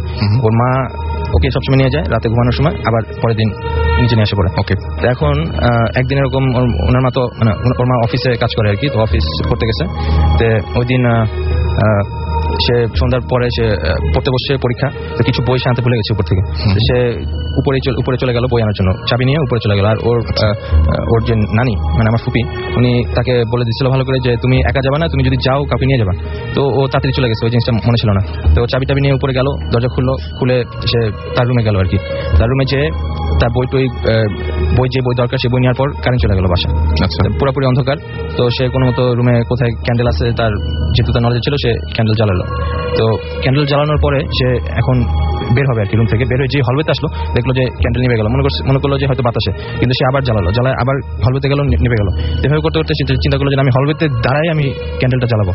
হলওয়েতে সে দাঁড়ায় সে ক্যান্ডেল জ্বালালো, কিন্তু দেখলো যে আবার নিভে গেল, এবং সে এবার স্পষ্ট ফিল করলো কেউ ফু দিয়ে ক্যান্ডেলটা নিভাই দিচ্ছে। আচ্ছা, তো তখন সে একটু ঘাবড়ে গেল যে এরকম হচ্ছে কেন। তো সে চিন্তা করলো আমি এখন তার মায়ের রুম যেটা আর কি, একদম হলওয়ের একদম শেষ মাথায় একটা রুম আছে, সে ওখানে যাবে আর কি। ওখান থেকে সে মানে লাইটার আছে আর কি, সে লাইটার নিয়ে আসবে আর কি, লাইটার নিয়ে জ্বালাবে। লাইটার তো নিভে আবার ইনস্ট্যান্টলি আবার অন করা যায়। তো সে যখন হাঁটা শুরু করলো, অন্ধকারের মধ্যে হাঁটা শুরু করলো হলওয়ে দিয়ে, তখন সে হাফওয়ে যাওয়ার পরে সে মানে শুনতে পারলো যে পিছ থেকে কে জানি হাঁটছে, তার সাথে পিছে কে জানি হাঁটছে, ফুটস্টেপ। তো সে প্রথমে থেমে পিছে তাকালো, অন্ধকার, সে তো কিছু দেখতে পাচ্ছে না। তো সে আবার যখন কন্টিনিউ করলো হাঁটা, তখন সে আবার মানে শুনতে লাগলো আর কি যে পিছে কে জানি হাঁটছে। তো মানে এরপর সে ভয় পেয়ে গেল এবং সে দৌড় দিল। সে পিছে তার মানে দৌড়ের যে ফুটস্টেপ, দৌড়ালে যে ফুটস্টেপ হয় ঠিক মানে সেরকমই ফুটস্টেপ সে শুনতে লাগলো আর কি পিছে। তো সে তাড়াতাড়ি তার মায়ের রুমে যে দরজাটা আছে কিনে আটকে দিয়ে সে বিছনায় শুয়ে পড়লো। বিছনায় শুয়ে লেপ ছিল, লেপ দিয়ে পুরো গা ঢেকে ফেললো, এবং সাথে সাথে বিছনার পাশে কিনরকম ছিল যেটা দিয়ে নিচে কথা বলা যায়, দোতলায় ফোন করা যায়। সে ফোন দিয়ে তার নানিকে বললো যে তুমি তাড়াতাড়ি উপরে আসো, আমি শব্দ শুনতেছি, তুমি তাড়াতাড়ি উপরে আসো। তো ওই সময় ফোনে শোনার পরপরই তার নানি তাকে বকা দিল যে তুমি একা গেছো কেন, তোমাকে তো বলছি কাউকে নিয়ে যেতে। তো বলছে যে আমি এখনই আসতেছি। তো সে ফোনটা রেখে আবার লেপে নিচে চলে যায়, রুম অন্ধকার। আচ্ছা, তো এখন মানে 1-2 মিনিটের মধ্যে সে দেখতে পারলো যে তার দরজার মধ্যে প্রথমে হালকা পাতলা শব্দ নক করার, এরপরে ধাপ করে দরজাটা খুলে গেল, কে জানি ধাক্কা মেরে দরজা খুলে ফেললো। এবং সে লেপের নিচে, সে লেপের থেকে বের হইতে খুব ভয় পাচ্ছে যে আমি কি বের হবো নাকি বের হবো না। সে ওই সময় দেখতে মানে লেপের সাইডে একটু মানে ফাঁকা ছিল আর কি, সে ওখান দিয়ে বাইরে দেখতে পাচ্ছে যে লাইট দেখা যাচ্ছে, কিরকম একটু সাদা সাদা লাইটের মতো দেখা যাচ্ছে, কিন্তু সেই জিনিসটা কি পুরো ফুল ভিউতে তো নাই, সে বুঝতে পারছে না। তো এটার কারণে সে খুব ভয় পাচ্ছিল যে সে কি বের হবে না কি করবে। আর সে তারপর একটু পরে শুনতে পাচ্ছে যে ওই যে জিনিসটা আছে মানে রুমে আছে তার সাথে, সেটা বিছানার পাশ দিয়ে হাঁটতেছে, চারপাশে সার্কেল করার মতোই আর কি, সে শুনতে পাচ্ছে আর কি। তো এখন সে যখন প্রায় 1-2 মিনিট এভাবে যখন হতে থাকলো, সে তারপরে ডিসিশন নিল মানে এখন ডু অর ডাই সিচুয়েশন, তার কিছু একটা করতে হবে। তার হয়তো সে ভয় পাচ্ছে, সে যদি এখানে থাকে তার কিছু করে ফেলবে জিনিসটা। আর সে চিন্তা করতেছে আমি যদি এখন পালাই তাহলেও তো আমাকে ধরতে পারে, কিন্তু সে ডিসাইড করলো যে আমাকে পালাইতে হবে যেমনি হোক, কারণ না পালালে মানে অ্যাটলিস্ট পালালে তার একটা চান্স আছে এখান থেকে এসকেপ করার। তো সে লেপটা খুলে দৌড় দিল, তার মানে দরজা যেখানে ছিল রুমের দরজার দিকে দৌড় দিল। এবং সে তখন যেটা দেখতে পারলো যে রুমের দরজার সামনে একটা সাদা আলোর মতো একটা কিছু ওখানে আছে আর কি, দাঁড়িয়ে আছে আর কি, মানে বাতাসে ভাসতেছে। তো সে যেহেতু দৌড়ের অ্যাটেম্প মানে অলরেডি নিয়ে নিছে, সে আর থামে নাই, সে এক চিল্লানি দিয়ে দৌড়ায় সেই আলোর ভিতর দিয়ে চলে গেল আর কি, আলোর ভিতর দিয়ে ঢুকে গেল, বডিটা ঢুকে বের হয়ে সে হলওয়ে হাঁটা শুরু করলো দরজার দিকে।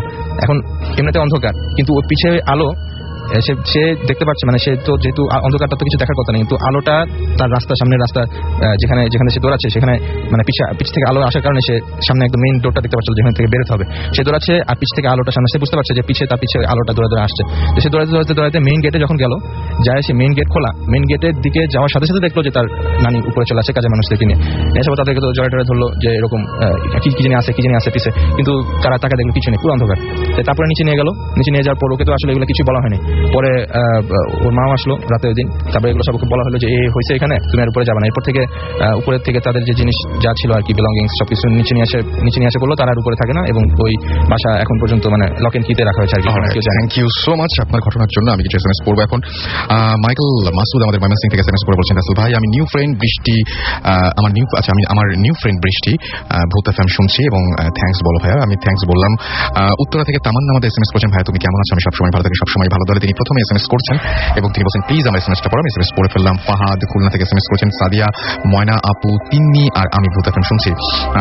আচ্ছা এরপরেও আরেকজন এসএমএস করেছেন, তিনি বলছেন ছাদের উপরে কোনো জানালা নাই কিন্তু ইমেজ দেখার চেষ্টা করছি একা একা বসে। অর্জুন এসএমএসটি করেছেন, থ্যাংক ইউ অর্জুন। একটু আপনি অ্যাটলিস্ট ট্রাইটা করছেন, এবং আর কিছুক্ষণ ট্রাই করলে ডেফিনেটলি আপনি দেখে ফেলতে পারেন। আপনি একটা কাজ করুন, আকাশের দিকে তাকান, একবার ডানে একবার বামে, এরকম নিয়ম করে তাকাতে হবে। কতগুলো নিয়ম আছে আমি পরে বলবো। সাগর আমাকে লিখেছেন ফ্রম রাজশাহী থেকে যে রাসেল ভাই আমি এবং টুম্পা দুইটা এসএমএস দিলাম কিন্তু এসএমএস পড়লো না। আমি আপনার এসএমএসটা এখন পড়ে ফেলেছি। আপনি রনি আমাদের লিখেছেন যে তারা তিনজনই ডক্টর এবং তারা একসাথে আমাদের এই শো শুনছেন, এবং তাদের নাম হচ্ছে রনি, কতিজ, রাজীব। ওকে। রেশমি আমাকে বরিশাল থেকে লিখেছেন যে I have sent you 1000 SMS, এবং আমি একটা নাকি পড়ি না। আই এম রিয়েলি সরি, আমি আপনার এসএমএস এই প্রথম দেখলাম। I am really sorry for that. Ananya Toha Jessore থেকে আমাদের লিখেছেন, যশোর MM কলেজ থেকে, যে আমার ওয়াইফ এবং আমি শুনছি। এটা আমার প্রথম এসএমএস, কিন্তু আমি ভূত এফএম মিস করি না। কেউ একজন লিখেছেন, নামটা লিখেননি। তানিয়া লিখেছেন ভাইয়া প্লিজ রিড মাই এসএমএস। আমার এসএমএস আপনি পড়েন না কেন ভাইয়া? এটা একেবারেই আমার কোনো সমস্যা না, বিলিভ মি। আবির এবং আপন লিখেছেন ময়মনসিং থেকে, রাসেল ভাইয়া চারিদিক অন্ধকার, ভূত এফএম শুনতে খুব ভয় লাগছে। অন্ধকারই রাখুন, নাহলে ভয়টা যদি না পান তাহলে মজা শেষ হয়ে যাবে। মৌ এবং পলাশ তারা দুজন মিলেন, তারা নিউলি ম্যারিড কাপল। ওকে, কংগ্রাচুলেশনস, এবং আমি আশা করি যে আপনারা খুব একটা হ্যাপি একটা লাইফ লিড করবেন দুজন মিলে, ম্যারিড লাইফ লিড করবেন আপনারা দুজন মিলে। আমি সেটা আশা করবো। খুব মজা করে তারা আমাদের শো শুনছেন। থ্যাংক ইউ সো মাচ আমাদের সঙ্গে থাকার জন্য। আমরা ছোট একটা ব্রেক নিব এবং তারপরে ফিরে আসবো। সো স্টে টিউনড রেডিও ফুর্তি এন্ড ডোন্ট স্টপ দ্য ফুর্তি। যারা এসএমএস করতে চান তারা এসএমএস করে এয়ারটেল নাম্বার থেকে বা অন্য যে কোনো নাম্বার থেকে লিখে ফেলুন SHOUT শাউট স্পেস আপনার নাম স্পেস আপনার মেসেজ পাঠিয়ে দিন 9840 নাম্বারে। আমাদের ইমেল অ্যাড্রেস হচ্ছে bhutfm@radiofurti.fm। ইমেল পাঠিয়ে দিন নাম, ঠিকানা এবং ফোন নাম্বার সহ। ফিরে আসছি একটু পরে, কোথাও যাবেন না, রেডিও ফুর্তির সাথেই থাকুন।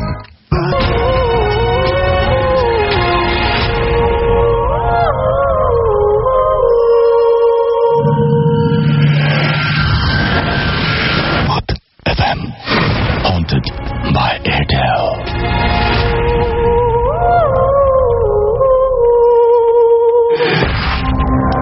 শুনছেন ভূত এফএম হন্টেড বাই এয়ারটেল। আমি রাসেল আছি সাথে, এবং আমার সাথে মাসুম রয়েছেন, আজকের গেস্ট রয়েছেন, যারা চমৎকার সব ঘটনা উপহার দিচ্ছেন আপনাদেরকে। আর যারা এখানে উপস্থিত থাকতে পারেননি কিন্তু ইমেইলের মাধ্যমে আমাদের সাথেই রয়েছেন, তেমনই একজন সুব্রত কুমার দাস। তিনি বয়রা বাংলাদেশ কৃষি বিশ্ববিদ্যালয় সংলগ্ন ময়মনসিং থেকে আমাদের ইমেলটি পাঠিয়েছেন। লিখেছেন শীতের একটা ভৌতিক ও অদ্ভুত রাতের শুভেচ্ছা জানিয়ে শুরু করলাম, সাথে এক গ্লাস ঠান্ডা খেজুরের রস থাকছে। কই দেখতে পাচ্ছি না ভাই। আপনি একটা কাজ করুন, 9840 নাম্বারে এখনই পাঠিয়ে দিন, সেন্ড করে দিন আমাদেরকে, আমরা ডেফিনেটলি তাহলে পেয়ে যাবো। আচ্ছা যাই হোক, তিনি লিখেছেন যে আমি যে ঘটনাটা পাঠালাম তার প্রত্যক্ষদর্শী অবশ্য আমি না। আজ থেকে 26-27 বছর আগের ঘটনা। আমাদের বাড়ির সবার কাছে এটা যেন এখনো জীবন্ত। আমার দাদু, আমার বাবার বাবা ও আমার ছোট ভাই দুজনেই খুব সাহসী ছিলেন। রাতে নদীতে মাছ ধরা ছিল তাদের প্রচন্ড নেশা। আমাদের বাড়ি থেকে প্রায় 1 কিলোমিটার দূরে পুরাতন ব্রহ্মপুত্র নদ। চরাঞ্চল হওয়ায় আধা কিলোমিটারের মধ্যে কোনো জনবসতি ছিল না। সেদিন ছিল অমাবস্যার ঘোর অন্ধকারের রাত। দাদু ও তার ভাই লণ্ঠন ও মাছ মারার কোঁচ নিয়ে প্রায় রাত 12:30টার দিকে বেরিয়ে পড়ল। তাদের মা নাকি সেদিন বারবার করে যেতে বারণ করেছিলেন, তবু তারা গেল। আধা কিলোমিটার নদী পার দিয়ে মাছ ধরতে ধরতে কুড়ের কাছাকাছি চলে আসলো তারা। কুড় বলতে বোঝায় নদীর দুই উপশাখা একত্রিত হয়ে দুই উপশাখা একত্রিত হয়ে এক বড় শাখার সৃষ্টি করে, যেখানে মানে 3 নদীর মধ্যবর্তী স্থান। আর ওই জায়গাটা এখনো খুব খারাপ। ওই কুড়ের মাছ দিয়ে এখনো নৌকা, স্টিমার, লঞ্চ স্বাভাবিকভাবে যেতে পারে না, যেন কোনো চুম্বকের আকর্ষণ করে নিচ থেকে। এখনো কোনো জেলে যদি ভুলবশত জাল ফেলে তার অর্ধেক অংশ পাওয়া যায় না। আজও ওই কালো জলের তলা পাওয়া যায়নি। তো যাই হোক, মাছ ধরতে ধরতে প্রায় 3:30টার দিকে তারা ওই কুড়ের সামনে এসে দেখতে পায় বিশাল প্রায় 7-8 হাত লম্বা একটা বোয়াল মাছ। নদী পার হতে সেটা প্রায় 2.5 হাত নিচে জলের মাঝে স্থির হয়ে বসে আছে। তাদের মনে নাকি একটু ভয়ও লেগেছিল। মাছটা মারার প্রচন্ড নেশায় দাদু তার বাম হাতের লণ্ঠন উঠিয়ে ডান হাতে শক্ত করে কুচি ধরল, আর তার ভাইও শক্ত করে একসাথে আঘাত করলো। কুচ দুটা মাছের শরীর স্পর্শ করার আগে তারা স্পষ্ট দেখতে পেল সেই মাছটা আর নেই। কলা গাছের ভেলায় ভাসা সাদা মার্কিন কাপড়ে একটা লাশ। দেখেই তারা দৌড়ে উপরে উঠে আসলো এবং পেছনে কোনো একটা আওয়াজে ফিরে চাইতে দেখতে পেল যে লাশের মাথা থেকে গলা পর্যন্ত বিকৃত ভয়ঙ্কর মুখটা যেন নখে আঁচড়ানো। বোঝা যায় মৃত, কিন্তু চোখ দুটো যেন জলজল করে আকাশের দিকে চেয়ে আছে। তারা পেছনে না তাকিয়ে দুজন দুদিকে জোরে দৌড় দিল। দাদু প্রায় অর্ধচেতন অবস্থায় আমাদের উঠোনে এসে পড়েছিল। তখন ভোর হয়েছে। 3 ঘন্টা পর দাদু যে প্রথম যে কথাটা বলল সেটি হচ্ছে, আমার ভাই কোথায়? আমাদের বাড়ির কয়েকজন সারাদিন খোঁজার পর সেদিন তার ভাইকে পেল না। পরের দিন আবার খুঁজতে বের হলো। সকাল 10:30টার দিকে কুড়ের থেকে 15-20 হাত দূরে একটা মাঝারি গর্তে দেখতে পেল উপর করা দাদু তার ভাইয়ের লাশটা, এবং লাশটার গায়ে নখের আঁচড়ের দাগ ও শরীর থেকে বেরিয়ে আসছে মাছের বিচ্ছিরি আঁশটে গন্ধ। দাদু দৌড়ে লাশটা জড়িয়ে ধরে মুখ ফেরাতে চিৎকার করে উঠল। সবাই দেখলো যে বিকৃতভাবে লাশটা দাদুর দিকে জলজল করে তাকিয়ে আছে। কিন্তু আশ্চর্য ব্যাপার হলো, দাদু নাকি গতকাল কয়েকবার ওই জায়গায় তার ভাইকে খুঁজেছে। এই ছিল আমার ঘটনা। লাশটা স্নান করানোর সময় নাকি তার শরীর থেকে হলদে আঠালো পানি বের হয়েছিল। প্রায় এই ঘটনা আমার গায়ে কাঁটা দিয়ে ওঠে। ছোটবেলা থেকে দেখতাম দাদু কিছুদিন পরপরই মাঝরাতে টুকরে কেঁদে ওঠে আমার ভাই বলে, এবং দাদু মারা গিয়েছে 6 মাস আগে। তার 15 দিন আগেও সে খুব কেঁদেছিল। রাসেল ভাই, এই সপ্তাহে আমার লেখা পড়লে কৃতজ্ঞ থাকবো। থ্যাংক ইউ আমাদের এই ঘটনাটা পাঠানোর জন্য। আমরা পরবর্তীতে আরো একটা ঘটনায় যাবো, তবে তারা কিছু SMS করতে চাই আমাদেরকে। আসিফ চিটাগাং থেকে লিখেছেন, ভাই আমি একা শুনছি, আলো এবং রিপন আমার বাসায় চলে আসতে বলেন, ভূত এফএম শুনবো একসাথে। আমি চলে আসতে বললাম, তারা যদি চায় তাহলে অনেক মজা করে একসাথে শুনতে পারবেন। নিশাত লিখেছেন যে আমরা 4 জন রুমের লাইট অফ করে দিয়ে ভূত এফএম শুনছি। আনিস আমাদেরকে করাইল TNT থেকে লিখেছেন তিনি লিখেছেন যে TNT বস্তি গুলশান থেকে লিখেছেন, রাসেল ভাইয়া কেমন আছেন? আমি সবসময় ভালো থাকি এবং সবসময় ভালোর দলে। এছাড়াও আলামিন এবং মাসুম তারা 6 বন্ধু মিলে ভূত এফএম শুনছেন। মেহেদি ফ্রম মতিঝিল তিনি আমাদের সঙ্গে রয়েছেন। এসকে রনি ফ্রম শনির আখড়া তিনি বলছেন, আমি পাভেল, সিয়াম, অমি, আরিফ, সুমন, জ্যোতি, তারপরে সুমা, মৌরি, আকাশ, প্রিন্স, কিপ্তিয়া সবাই মিলে একসাথে ভূত এফএম শুনছেন। শাহাদাত উত্তরা থেকে ভূত এফএম শুনছেন। আমাদের সাথে রয়েছেন রিয়াজ, নজরুল, তারেক, তারা 3 ভূত এফএম শুনছেন। আমাদের আরো অনেকে SMS পাঠিয়েছেন। যারা SMS পাঠাতে চান তাদেরকে নিয়মটি জানিয়ে দিই। লিখে ফেলুন SHOUT শাউট স্পেস আপনার নাম স্পেস আপনার মেসেজ পাঠিয়ে দিন 9840 নাম্বারে। চলে যাব ঘটনায় আবারও। জি, আপনার নামটা বলেন। আমি আলিফ আবার।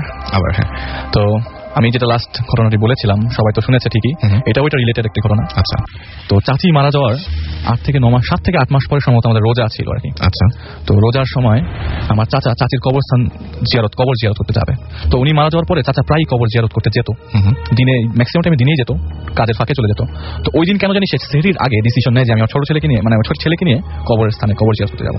তো আমরা সবাই জানি যে আজিমপুর কবরস্থানে রাত 12টার পর কবর দেওয়া যায় না, ওখানে ভিজিটাররা ঢুকতে পারে না। আচ্ছা, তো সে কিভাবে জানি চান্স পেয়ে যায়, কারণ সেহরির সময় হুজুরের সময় বিজি ছিল, সেহরি নিয়ে সেহরি করবে বলে কোন রকম ভাবে একটা দরজা খোলা ছিল, সে ঢুকে যায় কবরস্থানে, কবর জিয়ারত করতে চলে যায়।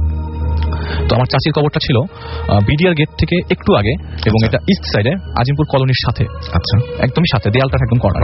তো সে হেঁটে হেঁটে একটা জায়গা আছে, আমরা সবাই জানি যারা কবর দিতে গিয়েছি। তো এটা আপনার একটা জানাজার স্থান আছে, যদি কোনো লাশ জানাজা দেওয়া না হয় তাহলে ওইখানে জানাজা দেয়। আচ্ছা, তো ওইটা ক্রস করার পরে একটা প্রচন্ড ঝড় আসলো। ঝড়টা বাতাস দিয়ে প্রচন্ড ঝড় আসলো এবং আকাশ প্রায় মেঘলা। আচ্ছা, তো বাতাস বা ধুলা বালি উঠছে। তো আমার চাচাকে বাতাসটা ঠেলে সামনে নিয়ে যাচ্ছে। সে যাচ্ছিল সামনে, বাতাসটা পিছন থেকে মানে বাতাস দিয়েই ধাক্কা দিচ্ছে আর কি, যে সামনে যাচ্ছে। তো হঠাৎ করে তার চোখ পড়লো, সাথে ছিল আমার চাচাতো ভাই। হঠাৎ করে তার চোখ পড়লো একটা মানুষ কাপড়ের শাড়ি পরে, একটা মহিলা মানুষ মাথার মুখের মধ্যে হাত দিয়ে কাঁদছে, প্রচন্ড কাঁদছে। এবং সেটা ওভারলুক করে সামনে এগিয়ে যায়, কিন্তু তার ছেলে আগাতে চায় না। আমার চাচাতো ভাই সে আগাতে চায়, হাতটা মুখ দিয়ে ঢাকা ছিল, কাঁদছে, প্রচন্ড জোরে জোরে কাঁদছে। এবং এক কাতারে দাঁড়ালে অন্য কাতার কিন্তু ভালোই দূরে, বেশ দূরে, অনেক দূরে হওয়ার কথা। তো ওখান থেকে সাউন্ডটা পাওয়া যাচ্ছে। সে ওভারলুক করে সামনে আগাতে থাকলো, যে এত দূর কষ্ট করে চলে আসছি, আমি কবরটা জিয়ারত করেই যাই। আচ্ছা, তো চাচাতো ভাই প্রচন্ড ঝড়, তাও সে সামনে এগিয়ে যায়। তো এগিয়ে যাওয়ার সময় ওকে টানতে পারে না, বাবা আমি যাবো না সামনে, আমার খুব ভয় লাগতেছে। কেন? আমি এরকম ভাবে একজন মানুষের কাঁদতে দেখলাম। দুজনে। আচ্ছা, ওইখানে একটা মানুষও ছিল না, খালি ওইটাই ছিল, সে যেটা দেখতে পেয়েছে আর কি। আমাকে তো বলেছে ঘটনাটা, সে দেখতে পেয়েছে। আচ্ছা, তো সে সামনে যায়, ওকে জোর করেই সামনে নিয়ে যায়। কিন্তু ওই বাতাসের কারণে উনি আর যেতে পারছিল না সামনে। উনি যখন ব্যাক করে, যে না মন মানিয়ে ফেলেছে যে আমি চলে যাবো, এখন যখন ব্যাক নিজে ঘুরে যায়, ঘুরে ডান সাইডে, যে সাইডটা আপনার আজিমপুর ওই পাশে যে ওয়েস্ট সাইডে, তার ডান সাইডে তখন ওয়েস্ট সাইড পড়ে। অনেকগুলো মানুষ কাতারের মধ্যে খালি পায়ে হাঁটছে, কারো হাতে ছিল তসবি, কেউ মাথায় কেউ হাঁটছে মাথা উঁচু করে হাঁটছে, কেউ মাথা নিচু করে হাঁটছে। এবং প্রতিটা কাতারে রাস্তায় আবার দাঁড়িয়ে যাচ্ছে, প্রতি কাতারে একজন পাশাপাশি কেটে যাচ্ছে, প্রতি কাতারে। এবং কর্নারেও কবরের উপর দিয়েও কেউ হেঁটে হেঁটে যাচ্ছে। এটা দেখার পরে ওনার আর ওই জায়গায় মন বসে না, উনি পুরো স্টান্ড হয়ে দাঁড়িয়ে যায়, উনি আগাতেও পারছে না, উনি কি করবে উনি চিন্তা করতে পারছিল না। বুড়ো মানে বয়স হয়ে গেছে 55 অ্যাবাভ, তো সে মানে আল্লাহওয়ালি মানুষ, তারপরে সে ভয় পেয়ে গেল যে আমি কি দেখতেছি, আমি কবরস্থানে এসে আমি কি দেখতেছি, কবরস্থান মোস্ট পবিত্র প্লেস ইন দ্য ওয়ার্ল্ড, কিন্তু আমি এটা কি দেখতেছি, আমি এরকম দেখতেছি কেন, এত মানুষ দেখতেছি কেন, এখানে একটু মানুষ ছিল না, আমি যখন দেখি একজন মানুষ, কিন্তু ঘুরে দেখলে ওই মানুষটা নাই, যে মুখে কাপড় দিয়ে মুখে হাত দিয়ে কাটছিল সে নাই, ওর ছোট ছেলে মানে আমার চাচাতো ভাইটা কাটছিল, ওটা ও দেখতে পায়, সবগুলো সব সিন দেখতে পায়, দুজন একসাথে দেখছে, দুজন একসাথে দেখছে, মানে অদ্ভুত একটা ব্যাপার। তো চাচা মানে আর নড়তে পারছে না, সামনে আগাতে পারছে না, কিছুই আগাতে পারছে না, সে স্টেপ দিতেই পারছে না। তখনও তার থেকে ওই কবরস্থান মানে জানাজার স্থানটা একটু দূরে, তখন সে দূর থেকে দেখলো একজন লোক দৌড়ে আসছে, কিছু একটা হুজুর, আচ্ছা ওইখানকার একজন হুজুর যে নর্মালি কবর জিয়ারত করতে এসে 2-8 কালাম পরে লোকদের সাথে এসে তাকে নিয়ে যায়। সে দৌড়ে এসে, আপনি এখানে কি করেন, এখানে তো আমরা রাত 12টার পর কোনো ভিজিটর ঢুকতে দিই না, আপনি কেন আসছেন, আপনাকে তো এখানে আপনি কিভাবে ঢুকলেন এখানে, বললাম তো গেট খোলা পাইছি ভাই, আমাকে বাঁচান। সে খুবই অসহায় বলে যে আমার বাঁচান, এটা বলতে বলতে সে পড়ে গেল, সে আর হাঁটতে পারতেছে না। তো ওই হুজুর তাকে কষ্ট করে ধরে নিয়ে, তো আমরা যা সবাই জানি যে কবরস্থানে ঢোকার পর দুতলা একটা বিল্ডিং আছে যেখানে হুজুরা থাকে, তো তাকে নিয়ে সে রুমে নিয়ে যায়, পানি খাওয়ায়, তাকে নর্মাল কন্ডিশনে নিয়ে আসে, এবং নিয়ে আসার পর বলে আপনার কখনো আজিমপুর কবরস্থানে রাত 12টার পরে আসবেন না, কাউকে নিয়ে আসবেন না, একাও আসবেন না, কাউকে নিয়েও আসবেন না, কারণ 1টার পর 12টার পরে আমরাও প্রায় অনেক সাউন্ড শুনি, কিন্তু আমরা এটা ওভারলুক করে যাই। আমাদের দেখেন একটা জানালা খোলা না, আমরা কোনো জানালা খোলা রাখি না এখানকার, আমরা জানালা বন্ধ করে ঘুমাই যাই। তো এখন সেই সময় আপনি চান্স পেয়েছেন, ঢুকে গেছেন, আপনার এটা কখনোই করবেন না। এরপর থেকে আমার চাচা একটু মানে কবরস্থানটা জিয়ারত করে আস্তে আস্তে কমিয়ে যায়, কারণ সে এরপর থেকে কবরস্থানে খুব কম যেত, মানে যেতই না বলতে তার ভয়ের কারণে সে এখনো পর্যন্ত প্রচন্ড ভয় আছে যে কবরস্থানে যাবে।